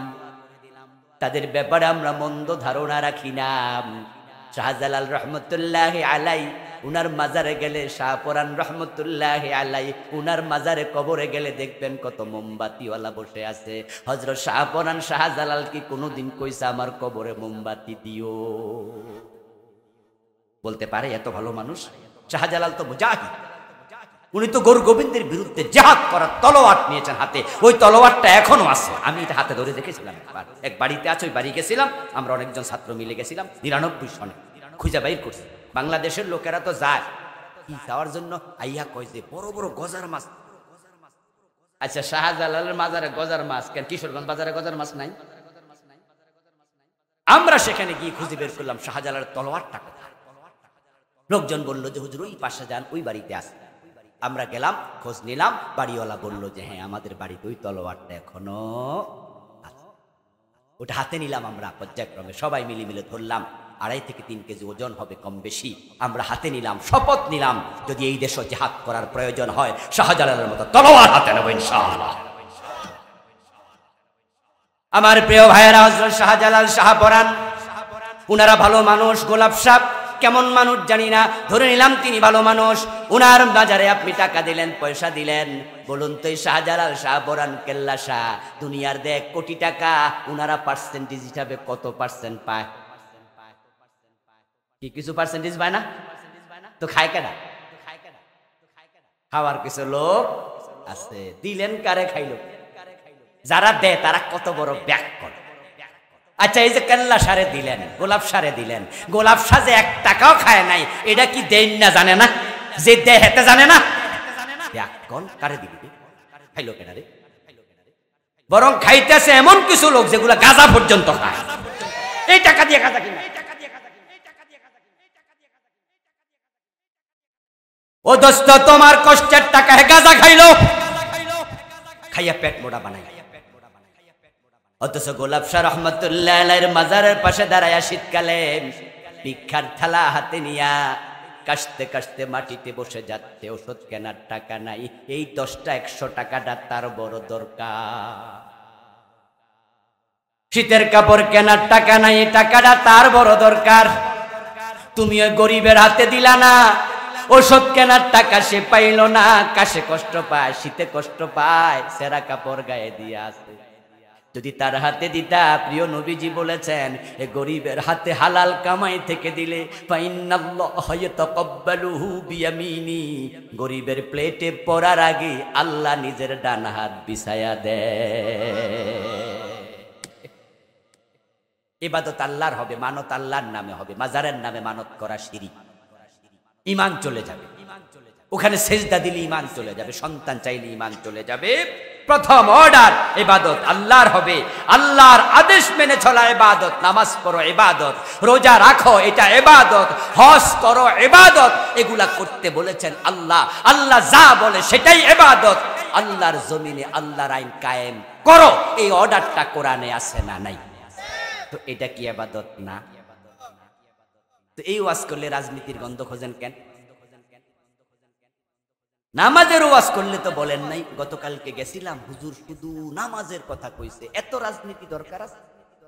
এ কথা তো বলেন নাই, বরং বলছেন যে দারুণ ওয়াজ হয়েছে, শুধু নামাজ, রোজার ওয়াজ করছে, জিকিরের ওয়াজ করছে, যেই মাত্র আল্লাহর আইনের ওয়াজ করছে, কয় না ওয়াজ হয় না, শুধু রাজনীতি। ও দোস্ত, আল্লাহর আইনের কথা বললে আল্লাহর আইনের ভিতরে নামাজ আছে, রোজা আছে, হজ আছে, যাকাত আছে, চোর ধরে হাত কাটা আছে, আল্লাহর আইনে দেশ চালানো সব আছে। এটা যদি কায়েম হয়ে যায়, নামাজের ওয়াজ লাগবে না, আজান হলে তো কান বন্ধ হবে, বাজারের মসজিদে 3 বার 5 বার জামাত হবে, মুসল্লির অভাব হবে না। এটা না আগে দরকার।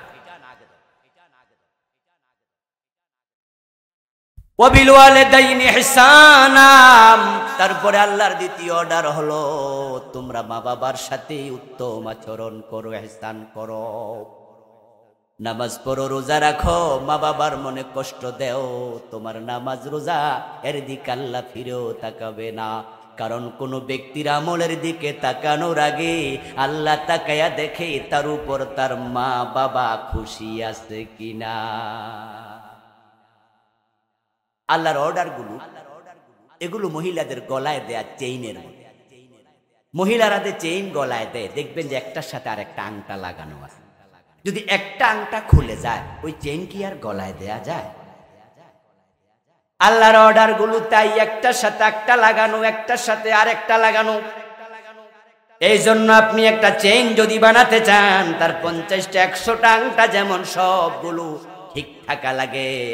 আল্লাহর জান্নাতে যেতে হলে কোরআনের সবগুলো আইন মেনে নিয়ে ঠিক মতো আমল করা লাগে। নামাজের আরকান হাকাম কয় ফরজ? মাশাআল্লাহ, সুন্দর উত্তর, 13 ফরজ। এখন কেউ যদি 12টা ঠিক রাখে, একটা বাদ দেয়, বাকি 12টার দাম আছে না বাদ? Yes, this is Islam, this is Islam. আমরা তো অধিকা মাইনা মনে করি বেহেশত আল্লাহ আমারে না দিয়া কারে, বরং আমরা তো মাঝে মাঝে বুঝি যে বেহেশত যাওয়া আমার অধিকার। এক নেতাও তো বলছে নেত্রীর ব্যাপারে যে উনার জান্নাতে যাওয়ার অধিকার আছে। এক হুজুর কইছে উনি জান্নাতি, আর এক নেতা বলছে উনি জান্নাতে যাওয়ার অধিকার। কারণ সারা দেশে অনেকগুলা মডেল মসজিদ বানায়। ও দোস্ত, হ্যাঁ এটা ভালো কাজ, আমরা প্রশংসা করি, এপ্রিসিয়েট করি, এটা ভালো কাজ করেছে। কিন্তু যারা মসজিদ বানাইছে সারা দেশে, তারা আবার মাদ্রাসার বইতে মূর্তির ছবি ঢুকাইছে। এই 2024 সন আপনাদের বাড়ি ঘরে বাচ্চারা পড়ে 6 7 মাদ্রাসার বইতে দেখবেন উপরে লেখা আছে বাংলাদেশ মাদ্রাসা শিক্ষা বোর্ড, কিন্তু বইয়ের কভারে দেখবেন যে হাফ প্যানওয়ালা বেড়িস, দোতরাস, হারমোনিয়ামের ছবি, ভিতরে দেখবেন মন্দিরের ছবি, মূর্তির ছবি। বলুন তো মাদ্রাসা কি হিন্দু পড়ে? তো এখানে মন্দির আসলো, এখানে মূর্তি ঢুকলো। আচ্ছা মাদ্রাসা কি হারমোনিয়াম বাজায়? দোতরা বাজায়, এখানে ছবি কেন?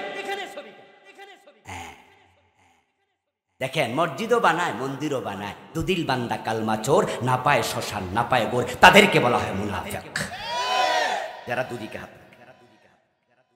ইদা লাকুল্লাযীনা আমানু ক্বালু আমান্না ওয়া ইদা খালাউ ইলা শায়াতিনহিম ক্বালু ইন্না মাআকুম। কোরআনে এগুলো সব বলা। আমাদের কাছে এসে বলে যে আমরা বাংলাদেশ ইসলামী ফাউন্ডেশন বানাই, আমরা এতগুলো মডেল মসজিদ বানাই, আমরা আপনাদেরকে কওমি মাদ্রাসা সার্টিফিকেট দিয়েছি, আমরা আলেম ওলামা আপনাদের এই করেছি এই করেছি। হুজুররা কয় নারে তাকবীর আল্লাহু আকবার। মো কি জনগণের মা, কি মা জানি কইছিল? কওমি জন। খুশি হই আমরা মা ডাকিয়া শাসি ডাকিয়া থুবাইলে। আমরা তো খুশি, আসলেও তো আমাদেরকে এত কিছু দিছে। আবার ওদের কাছে গিয়ে কয় এই হিন্দু মিয়ারা তোমাদের মূর্তি কিন্তু মাদ্রাসায় ঢুকাই দিছে। হিন্দুরা কয় এত ভালা কাম করতেন কেমনি? আমরা রমা।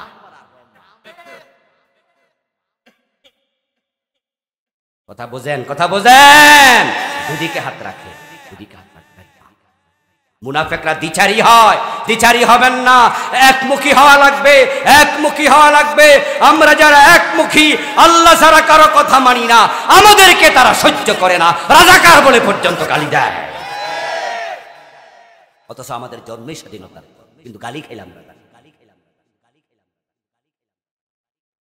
আপনি নামাজ রোজা হজ যাকাত যাই করেন, আপনার মা বাবার সন্তুষ্টির উপর আপনার আল্লাহর সন্তুষ্টি ডিপেন্ড করবে। চেইনের মতো লাগাও।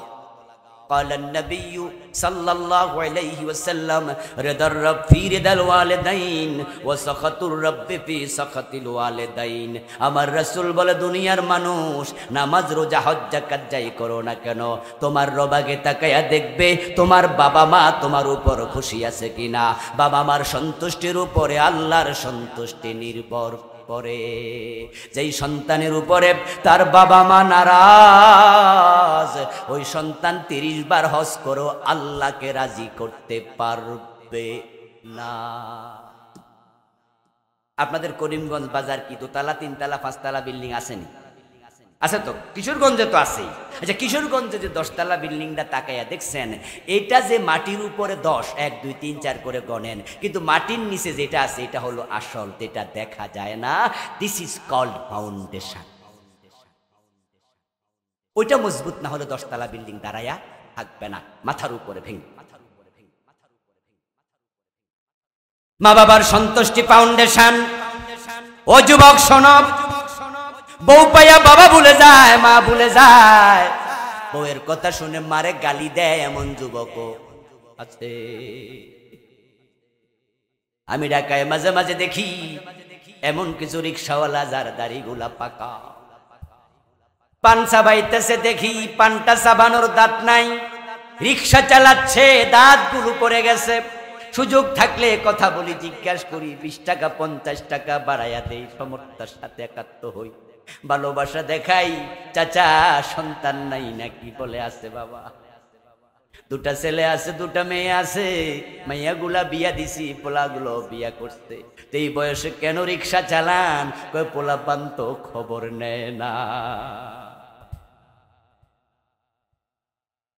ও দোস্ত, তোমার মা তোমার বাবা যদি তোমার উপর নারাজ, তুমি জান্নাত কিন্তু মক্কায় পাইবা না। মক্কায় জান্নাত নাই। মসজিদে ফজরের টাইমে চলে গেছো নামাজ পড়তা, তাহাজ্জুদের বিছানায় দাঁড়াইছো, তোমার বিছানায় তোমার মসজিদে জান্নাত নাই। আমার রাসূল বলছে জান্নাত আছে মায়ের পায়ের তলে। ওই নামাজ রোজা এগুলো জান্নাতে যাওয়ার উসিলা, কিন্তু জান্নাত মসজিদের ভিতরে নাই। যেই নামাজ আমরা ছাড়ি না, নামাজ পড়িতেই হইবে, ওই নামাজ জান্নাতের চাবি হবে। নামাজ জান্নাত নয়, নামাজ হলো জান্নাতের চাবি। জান্নাত তাহলে কই? জান্নাত তোমার মায়ের পায়ের। আল জান্নাতু তাহতা আকদামিল উম্মাহ। قال النبي صلى الله عليه وسلم الوالد أوسط أبواب الجنة প্রিয় নবীজি সাল্লাল্লাহু আলাইহি ওয়াসাল্লাম বলেন তোমরা যে জান্নাতে ঢুকতে চাও জান্নাতের যতগুলা দরজা আছে তোমার বাবা হলো জান্নাতে যাওয়ার সবচেয়ে বড় দরজা মায়ের পায়ের তলে জান্নাত আর বাবা হলো জান্নাতের সবচেয়ে বড় দরজা এই দুজনকে খুশি করো দুনিয়ায় থাকতে জান্নাত পেয়ে সুবহানাল্লাহ পড়ো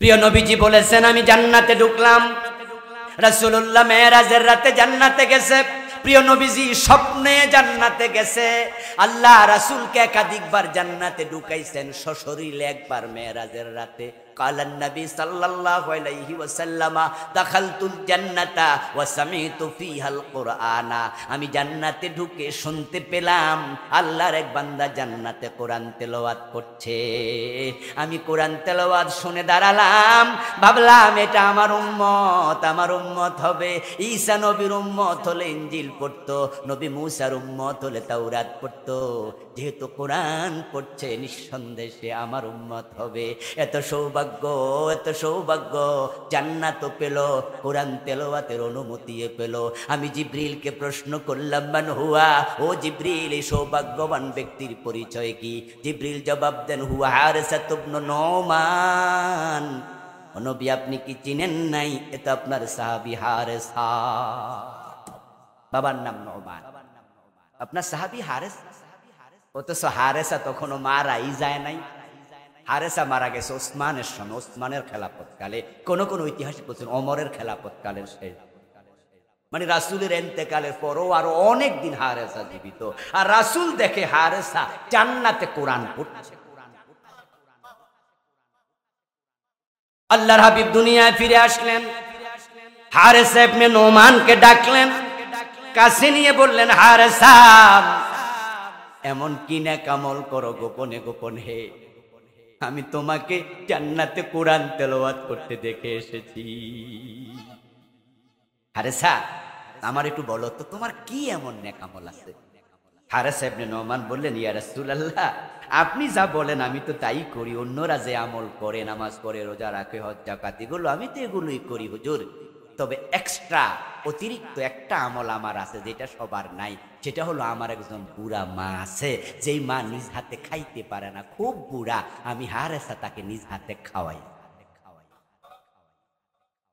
হযরত হারেসার সাথে রাসূলুল্লাহর কথা চলছে প্রিয় নবীজি সাল্লাল্লাহু আলাইহি ওয়াসাল্লামের কথা বলার সময় কয়েকজন এলাকার লোক জমা হলো তারা এসে বলল ইউতিমুহা বিয়াদিহি ওয়া ইয়াগসিলুহা বিয়াদিহি ওয়া ইয়াকলি রাসাহা বিয়াদিহি হুজুর ঠিক বলেছে এই হারেসা মারে শুধু খাওয়ায় না মা বুড়া গোসলটাও করায়া দেয় মায়ের গায়ের মাঝে নিজ হাতে তেল মালিশ করে দেয় মায়ের মাথার চুলগুলো চিরুনি দিয়ে আশ্রায়া দেয় হারেসা তার মাকে এত সেবা করে যেটা হুজুর আমরাও করি না প্রিয় নবীজি শুনে বললেন কাযালিকুমুল বিররু কাযালিকুমুল বিররু কাযালিকুমুল বীর হারেসা আমি বুঝেছি রে তোর মায়ের দোয়া বিররুল ওয়ালিদাইনের কারণে দুনিয়ায় থাকতে তুই জান্নাত পেয়ে গেছিস রে কোরআনের সবচেয়ে বড় মুফাসসিরে কোরআনের সবচেয়ে বড় আলিম যিনি তার নাম হচ্ছে আব্দুল্লাহ ইবনে আব্বাস রাদিয়াল্লাহু তাআলা আনহুমা রাসূলের চাচাতো ভাই রাসূলুল্লাহর পরে উনি হচ্ছেন কোরআনের সবচেয়ে বড় আলিম উনাকে রাইসুল মুফাসসিরিন বলে আব্দুল্লাহ ইবনে আব্বাস বলছে ইন্নী লা আ'লামু আমালান আকরাবু ইলাল্লাহি মিন বিররিল ওয়ালিদাইন ও দুনিয়ার মানুষেরা তোমরা আমাকে বলো আমি সবচেয়ে বড় আলেম কোরআন বেশি বুঝি যদি তোমাদের এই কথা ঠিক হয় আমার সঞ্চিত ইলম থেকে তোমাদের একটা তথ্য দিতে চাই সেটা হচ্ছে আল্লাহর কাছে যাওয়ার জন্য কুরবত হাসিলের জন্য মানুষ যত আমল করে মা বাবার সেবার চেয়ে সেরা কোনো আমল নাই সেরা কোনো আমল নাই মা বাবার সেবা করে আল্লাহকে যত সহসায় রাজি করা যায় অন্য কোনো ইবাদতে এত সহসায় রাজি করা এজন্য আমল করুন মা বাবার সেবা করুন মা বাবার সেবা করুন তাদের খেদমত করুন তাদেরকে খুশি রাখুন যত পারেন তাদেরকে খুশি রাখান শুনুন প্রিয় ভাইয়েরা দুনিয়াতে এই দুইজন মানুষ যত কম পাইয়া খুশি হয় এত কমে কেউ খুশি হবে আমি আবুল কালাম আজাদ আজকের মাহফিলে আসছেন, আমার ওয়াজ শুনছেন, শুনে আপনি ভাবলেন যে আচ্ছা হুজুরের মনে কিছু টাকা পয়সা দিলে হুজুর খুশি হইব, দোয়াও কবুল হইব, মুসাফির মানুষ, আমার 10,000 টাকা দিলেন। আমি এটা গণ্যা মনে মনে কমু যে গতকাল তো একজন 15,000, তো দোয়া আমি কারে বেশি করবো, আমনেরা না হেডার?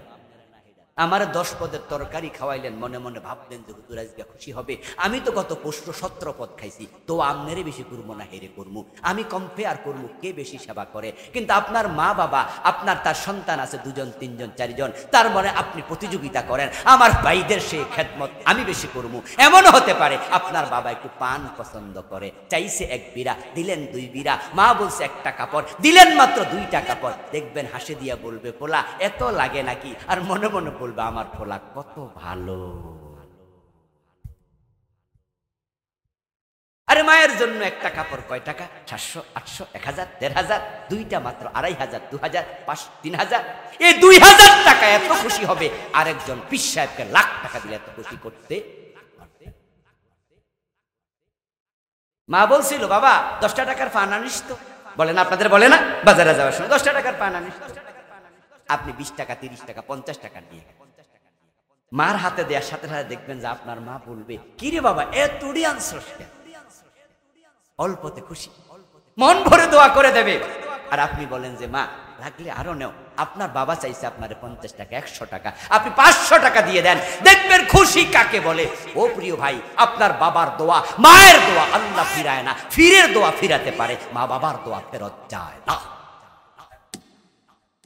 ওরা দোয়ার খনি, ওরা দোয়ার খনি, ওখানে চলে যান, উল্টা আচরণ করবেন না। এক সাহাবী রাসূলের কাছে গিয়ে বলে ইয়া রাসূলুল্লাহ ইন্নালি মালান ওয়া ওয়ালাদান ওয়া আবি ইউরিদু আন ইয়াহতাজা ইলা মালি। হুজুর আমার সন্তান আছে, আমার সম্পদও আছে, তবে আমার বাবা একটু টাকা পয়সা বেশি চায়, সকালে বলে টাকা দে, দুপুরে বলে টাকা দে, হুজুর আমি কত দেব একটু বলুন তো, আমি কত দিলে হক আদায় হবে? রাসূলুল্লাহ বলছেন আনতা ওয়া মালুকা লি আবিকা। কিসের সীমা, কিসের অঙ্ক? তুমি নিজে তোমার সম্পদ সবটার মালিক তোমার বাবা, চাইবে কেন, না চেয়ে তো পকেট থেকে নেবে, এই অধিকার তার। মা বাবার সাথে ওয়ালা তাকুল্লাহুমা উফিন ওয়ালা তানহারহুমা, কোনদিন ধমক দিয়ে কথা বলা যাবে না, কথা বলবেন না। তাদের সাথে সর্বোচ্চ আচরণ করুন, কারণ তারা বদদোয়া দিল, বদদোয়া ফিরে না। আল্লাহ বলছে তোমার মা হামালাতুহু কুরহা ওয়াদাতহু কুরহা ওয়া হামলুহু ওয়া ফিসালুহু 30 শাহরা। কোন মায়ের সাথে রাগ কইরা কথা কও যেই মা তোমারে প্রসব করার সময় জীবনে মৃত্যুর ঝুঁকি নিছে? মায়ের প্রসব বেদনা যে কত কঠিন আমরা পুরুষেরা এটা জানি না, জানার কথা নয়। তবে কোরআনে আল্লাহ বলছে হ্যাঁ হামালাতুমুহু কুরহা ওয়াদাতুহু কুরহা হামালাতুমুহু ওয়াহনান আলা ওয়াহনিন ওয়া ফিসালুহু ফি ইয়ামাইন। তোমার মা অনেক কষ্ট করে পেটে নিছে, অনেক কষ্ট করে প্রসব করছে। যখনই মায়ের পেটে বাচ্চা আসে তখন থেকে বমি করতে শুরু হয়, 2 মাস 3 মাস 5 মাস পেটে খাবার হজম হয় না, দিনে রাতে 20 বার বমি করছে এমন মাও আছে। আপনি আমি পেটে আসার পরে শুকাইয়া কাঠ হয়ে খাইতে পারি, খাইলে বমি, খাইলে বমি। রাতে ঘুমাইতে গেছে, আপনি পেটে নড়াচড়া দিয়া ঘুম ভেঙে ফেলেছেন। আপনার মা আপনাকে পেটে নিয়ে 9 মাস 10 মাস কত কষ্ট করলো। আমরা যারা আছি এই বয়সী, আমার সিনিয়র যারা আছেন, আমাদের সময় তো আমাদের মায়েরা আমাদেরকে পেটে নিয়ে পরিবারে কাজ করছে, মাথায় ধান নিয়ে মেলে দিছে, আবার কাকে কলসি নিয়ে পানি আনছে, আবার যারা কামলা ছিল 10 জন 20 জন তাদের রান্না কইরা খাওয়াইছে। তুমি পেটে সারাদিন কাজ, ঘুমানোর সময় নাই, রাতে ঘুমাইতে গেছে নড়াচড়া দিয়া ঘুম ভাঙ্গাইয়া দিছ, বমি করে আবার ঘুম শেষ। তোমার 10টা মাস কত কষ্টে পেটে ধারণ করছে, তারপর প্রসবের সময় এমন ব্যথা, ব্যথার তোরে নিজের চুল পর্যন্ত ছিঁড়ে ফেলেছে। জিহ্বায় কামড় দিয়ে ফেলেছে। সন্তান প্রসবের সময় মারা গেছে এমন মাও আছে। বিজ্ঞানীরা মানুষের ব্যথার সহ্য ক্ষমতা নিয়ে গবেষণা করেছে। গবেষণা করলো, এ বিষয়ে আমি বই লিখেছি, এটা আমার লেখা বই। এটার আমি নাম দিয়েছি ব্যক্তি ও পারিবারিক জীবন ইসলাম। এখানে আমি মা বাবা সহ পরিবারের প্রায় সবকিছু আনছি।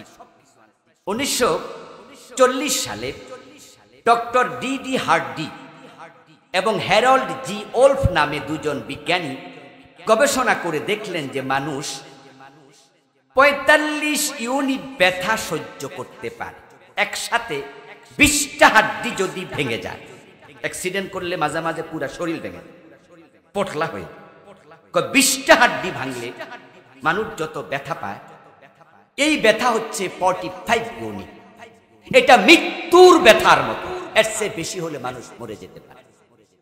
কিন্তু সন্তান প্রসবের সময় মায়ের ব্যথার ইউনিট হয় 57 ইউনিট, 57। 20টা হাড্ডি একসাথে ভাঙার আরো বেশি ব্যথা মা সহ্য করে আমাদের প্রসব করে। জিহ্বায় চিৎকার মৃত্যু মুখে চলে। কিন্তু যখন এই কষ্ট সহ্য করে সন্তান প্রসব করলো, লোকেরা মায়ের পেট থেকে বের করে টেনে এনে আস্তে করে আপনাকে সামান্য মোছা টোসা দিল, তখনই মা মুস্কি মুস্কি হাসে আর চোখ মেলে তাকায়া কয়, আমার এক নজর দেখতে দেও আমার কলিজার টুকরা। যে আপনার কারণে আমার কারণে মা মৃত্যু মুখে পড়ে গিয়েছিল, 5 মিনিট 10 মিনিট পর আপনাকে দেখার জন্য অস্থির হয়ে পাগল। লোকেরা আপনার মায়ের কোলে আপনাকে দিয়েছে, আপনার গায়ের মাঝে তখন ময়লা, কিন্তু আপনার মা এর মাঝে আপনার গালে কপালে চুমু দিতে শুরু করে দিয়েছে। তারপরে 2 বছর পর্যন্ত কষ্ট করে দুধ খাইয়েছে। আপনার 5 বছর বয়স পর্যন্ত প্রস্রাব পায়খানা 2 হাতে মা সাফ করছে। 2 হাতে, ডান হাত বাম হাত ফরক করে নাই, 2 হাতে। আপনার প্রস্রাবের পায়খানার যে কাপড়গুলো ধুইছে, 1 হাত দিয়া ধুইলে পরিষ্কার হবে না। তাই মায়েদের দিকে খেয়াল করবেন, তারা পানির মাঝে পায়খানার কাপড় একসাথে 2 হাতেই ধোয়।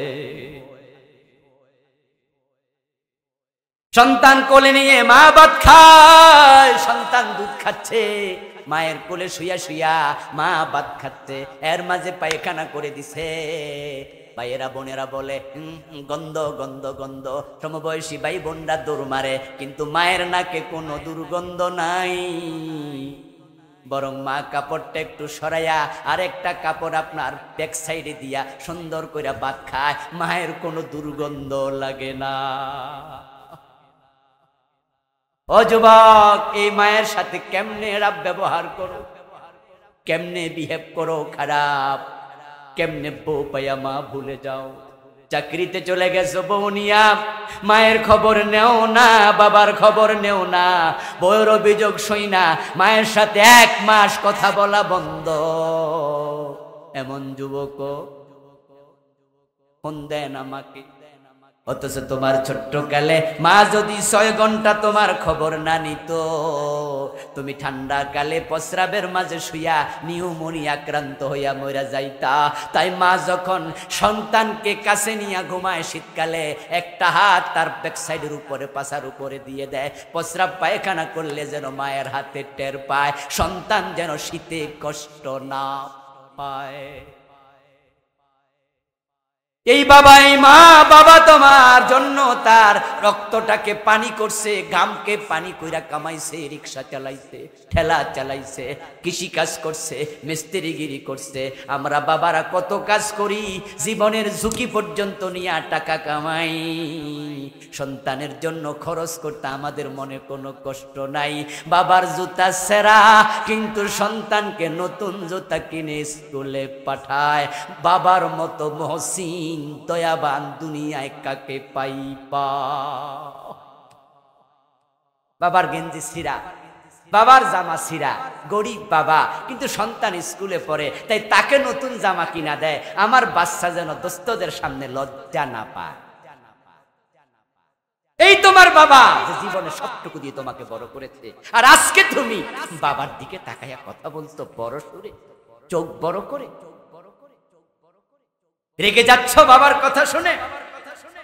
আল্লাহ বলছেন ওয়ালা তাকুল্লাহু মা উফ, উফ হতে পারে, কষ্ট পেতে পারে, এমন কথা বলো না। ওয়ালা তানহারহুমা, ধমক দিও না। মা বাবারা যখন বুড়া হয় তখন তাদের বুঝ কমে, কারণ মানুষ বুড়া হলে বাচ্চা বাচ্চা হয়ে যায়, স্মরণ শক্তি কমে যায়, খাইয়াও কয় খাই নাই, করেও কয় করি নাই। রাগ করো না। ওয়াকুল্লাহুমা কাউলান,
চিরদিন তাদের জন্য।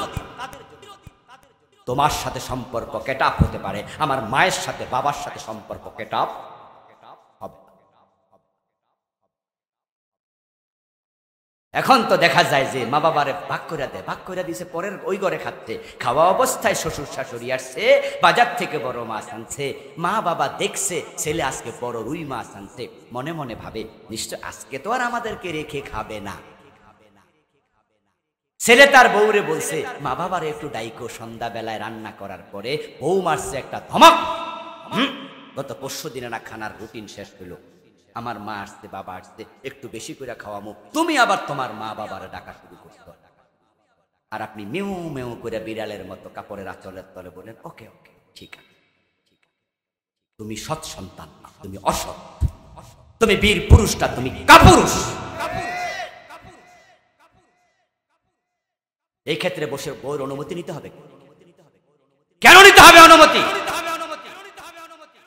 বরং তুমি তোমার মা বাবাকে ডাকবা, নিজে একসাথে বসে শ্বশুর শাশুড়িকে খাইতে দাও, তাদেরকেও সম্মান, কিন্তু তাদের উপরে মা বাবাকে প্রাধান্য দিতে হবে। শ্বশুর শাশুড়িকে মা বাবার উপর প্রাধান্য দেয়া যাবে না। ভালোবাসা হবে, সম্মান হবে, প্রাধান্য নয়। আর ছেলে তো ডাকেই না, না ডেকে যখন খাচ্ছ, তোমার মা তোমার বাবা অপেক্ষা করছে, রাতে বুঝি ডাক পড়বে। কিন্তু রাত যখন আস্তে আস্তে গভীর হয়, 8:30 9টা পার হয়ে গেছে, 10টাও বেজে গেছে, তখন মা বাবা বুঝে নেন ডাকবে না রে, ডাকবে না। তখন মনে পড়ে যায় ছোটবেলায় নিজে না খাওয়াইয়া, নিজে না খাইয়া কেমনে মাছের কাঁটা বেছে বেছে আপনার মুখে তুলে দিছে। সেই মাছ আপনি আজকে শ্বশুরকে খাওয়াইলেন, শাশুড়িকে খাওয়াইলেন, অন্য আত্মীয়রে খাওয়াইলেন, নিজে খাইলেন, মা বাবারে খাওয়ালেন না। আপনি মাছ খান নাই, আপনি বিষ খেয়েছেন, আপনি হারাম খাইতেন। বরং তাদের সাথে এমন আচরণ করুন যেন তারা বলে আল্লাহ এমন কলিজার টুকরা ছেলে তুমি আমাকে দিছো, আলহামদুলিল্লাহ, এটার নামই দোয়া, এটার নামই দোয়া। আর তারা যদি আপনার উপর খুশি হয়ে যায়, আরশের মালিক খুশি হয়ে যাবে, দুনিয়া আখেরাত কল্যাণে ভরে যাবে।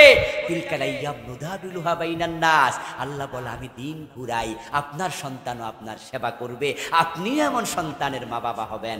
আর যদি উল্টা চলেন, অপেক্ষা করেন, আপনার সন্তান একই আচরণ আপনাকেও ফিরিয়ে দেবে। এটাই ফিরিয়ে দেন, এটাই দেন। আল্লাহ প্রতিশোধ নিয়ে তারপরে ছাড়বে। আসুন আমরা আল্লাহর কথা মেনে চলি, তার ইবাদত করি এবং মা বাবার সেবা করি, আল্লাহকে খুশি করি। আল্লাহ তাআলা বলা এই কথাগুলো আমাকে যারা শুনলেন আপনাদের সকলকে আমল করার তৌফিক দান করুন, বলি আমিন। প্রিয় ভাইয়েরা, আলোচনা চলমান থাকবে, পরের বক্তা আসবে, আপনারা ওয়াজ শুনতে থাকবেন। আর সারা রাত ব্যাপী নাকি মা? সারা রাত হবে। যদিও সারা রাত মাহফিল ভালো না, এটার পক্ষে আমি না। আজকে আপনাদের অনুরোধ করেছি, আপনাদের আয়োজকদেরকে আজকেও বলছি, সারা রাত মাহফিল ভালো না।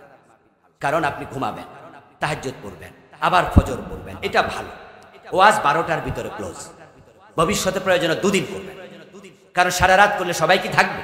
অল্প কয়েকজন থাকবে। এই মাইকের আওয়াজ মানুষের বাড়ি যাবে, ওখানে অসুস্থ রোগী আছে না, ওরা ঘুমাচ্ছে না, তা আপনি ডিস্টার্ব করবেন কেন? এই অধিকার আপনার, এগুলো ভালো না। তো এবার যেহেতু সারা রাত হয়েছে, এবার চলুন ভবিষ্যতের পরামর্শ। এবার যেহেতু বক্তারা আছে, তারা কথা বলবে, মোনাজাত দিলে তো পরে মাহফিল ভেঙে যাবে। হ্যাঁ, আচ্ছা, সংক্ষিপ্ত একটু দোয়া আমি করব। ওনারা বলেছে এর পরের বক্তা নিয়ে আসেন, পরের বক্তা নিয়ে আসেন, পরের বক্তা ওয়াজ করবে। আমার লিখা 8টা বই আছে, তার মাঝে আজকে যেটা থেকে ওয়াজ করছি এটাও আছে। এই তো ডান পাশে, কোথায়? এই যে স্টেজের ডান পাশে, আমার ডান পাশে আমার ড্রাইভার সাহেবের কাছে আমার লিখা বইগুলো আছে। যারা নিতে চান পড়বেন, মানুষকে হাদিয়া দেবেন, পরিবারে পড়াবেন, তাহলে আমল করাবেন।